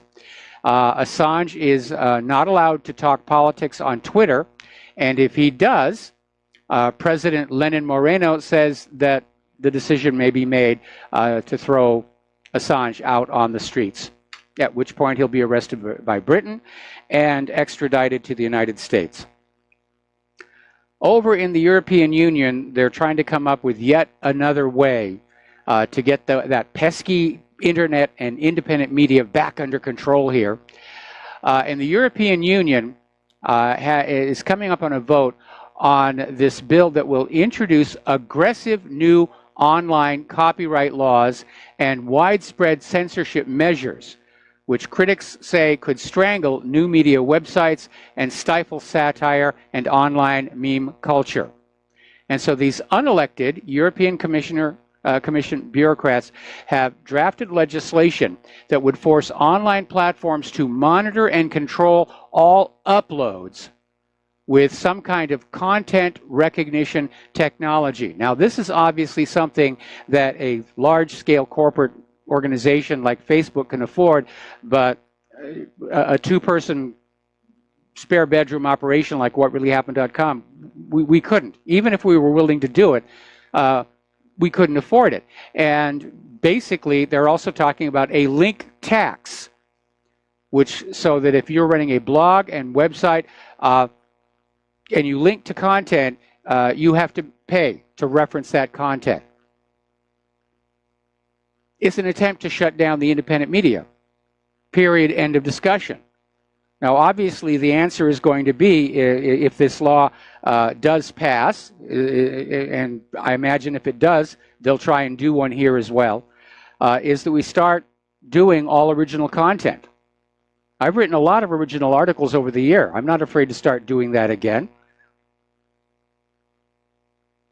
But somebody needs to remind, at least here in the United States, that there is a fair use doctrine to the copyright laws that say that you can link to an excerpt of other people's copyrighted work for the purposes of education and commentary, which is what really happened has been about for this last going on quarter of a century. But the corrupted government is trying to figure out, how do we get it shut down without getting a First Amendment lawsuit out of it? Now, as I mentioned earlier in the show, Starbucks has now walked back their homeless shelter bathroom policy. And the new policy is simply this, that you can use the Starbucks bathroom if you have not bought something at the store, but use the spaces as intended, being considerate of others, communicating with respect, acting responsibility. And apparently a lot of the people who were coming on in, the homeless, were just being abusive and aggressive. And they've now said that if a customer's behavior is disruptive, they will be banned from using the store. That's a little more common sense. That's a little more common sense over there. Looking at, oh, we have a caller on the line here. James in Ohio. Aloha, James. Welcome to the show. What's on your mind? Hi. First, you explained about the Hawaii volcano giving the impression that it's shallow. It doesn't really have a caldera like, say, Yellowstone, right? Well, it's not a super volcano, so you wouldn't get a collapse into a caldera. But like any other volcano, it has rift zones and the crater at the summit, which is where the lava comes from. Okay, I was going to say if it was a super volcano, then we would have the danger of an actual holocaust. But anyway. No, it's... anyway, I want to... Go ahead. I want to talk about censorship. The Discus comment service is used by websites as diverse as video streaming sites, Alex Jones, Russia Insider, Breitbart, and a lot of sites from left to right, mainstream news sites, the ones that still have comment sections. However, they've introduced this draconian algorithm, and the first time I noticed it, said your post has been detected as spam. I mentioned the name Adolf Hitler in a post. However, a lot of people are noticing that if your post has too many edits, if it's too long, if they've detected a post before as spam, you're likely to get your post detected as spam, even though they're completely innocuous. They seem to have a long list of keywords, but since it's like Twitter, Facebook, Google. If they're not the public commons, they sure make an appearance. They fulfill every criteria of being the public commons digitally. So, they basically are using the formula, well, we bought it, we own it fair and square, so we can control everybody's speech.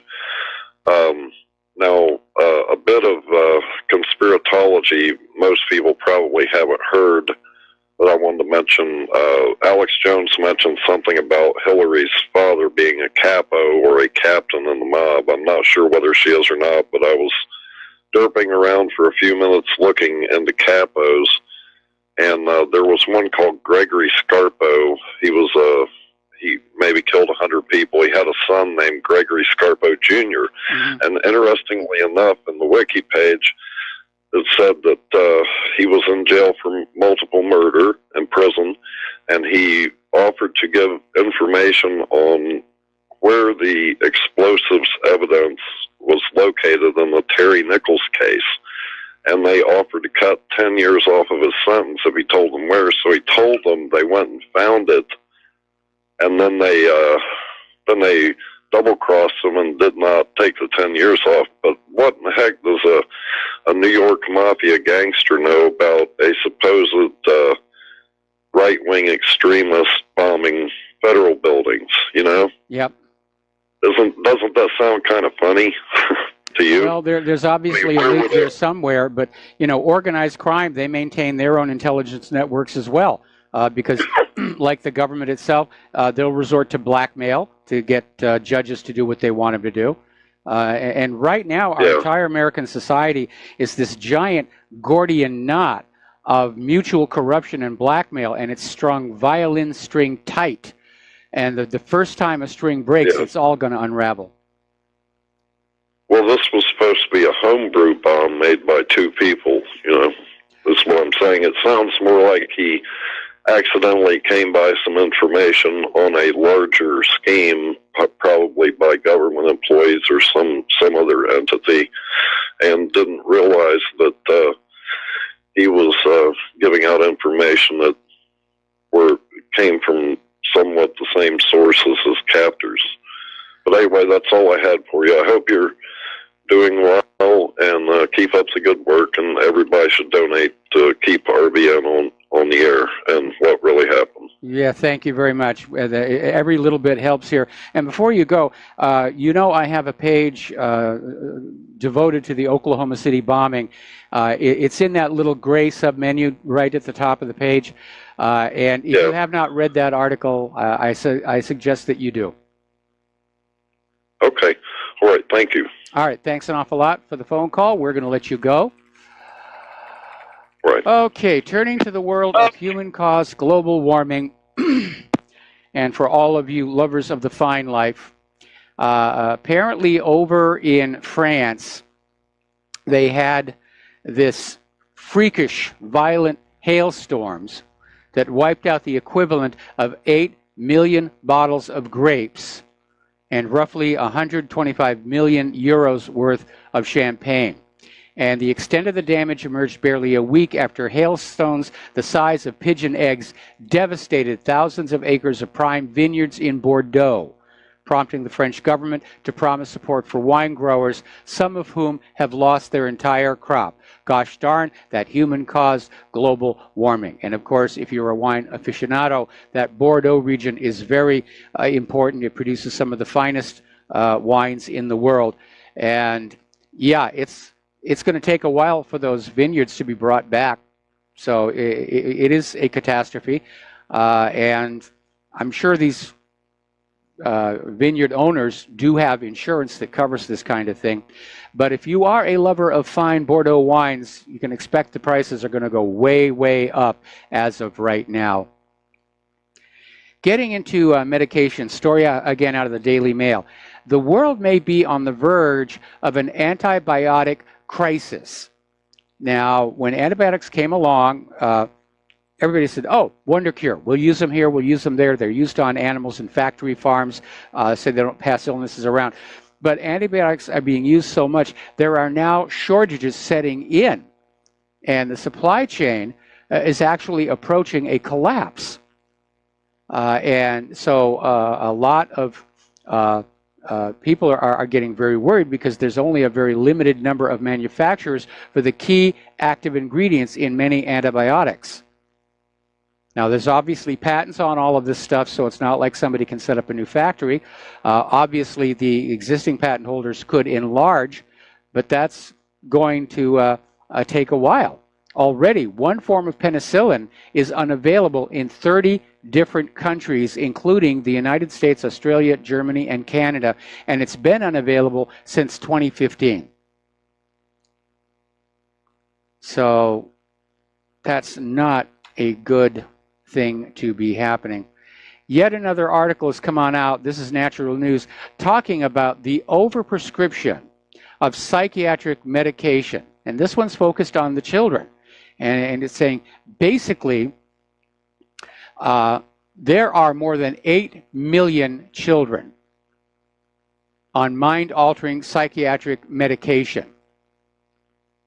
with child defined as under 20 years old. If you take it down to 17, it's 6.1 million children. And the numbers are rising because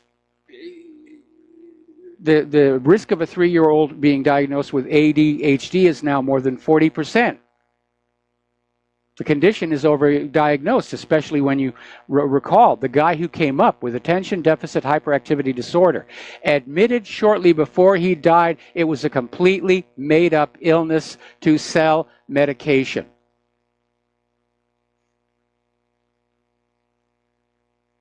Now, apparently Purdue, who manufactures OxyContin, knew all the way back in 1996 they were dealing with a highly addicted medication. They knew it was highly addictive, and they basically covered it up. Oh, this is great medication. You want to be on this thing. These big pharmacies, they're turning out to be worse criminals than the street dealers. Anyway, as a result of all this decay of our medical infrastructure, if you will, China has now overtaken the United States in healthy life expectancy.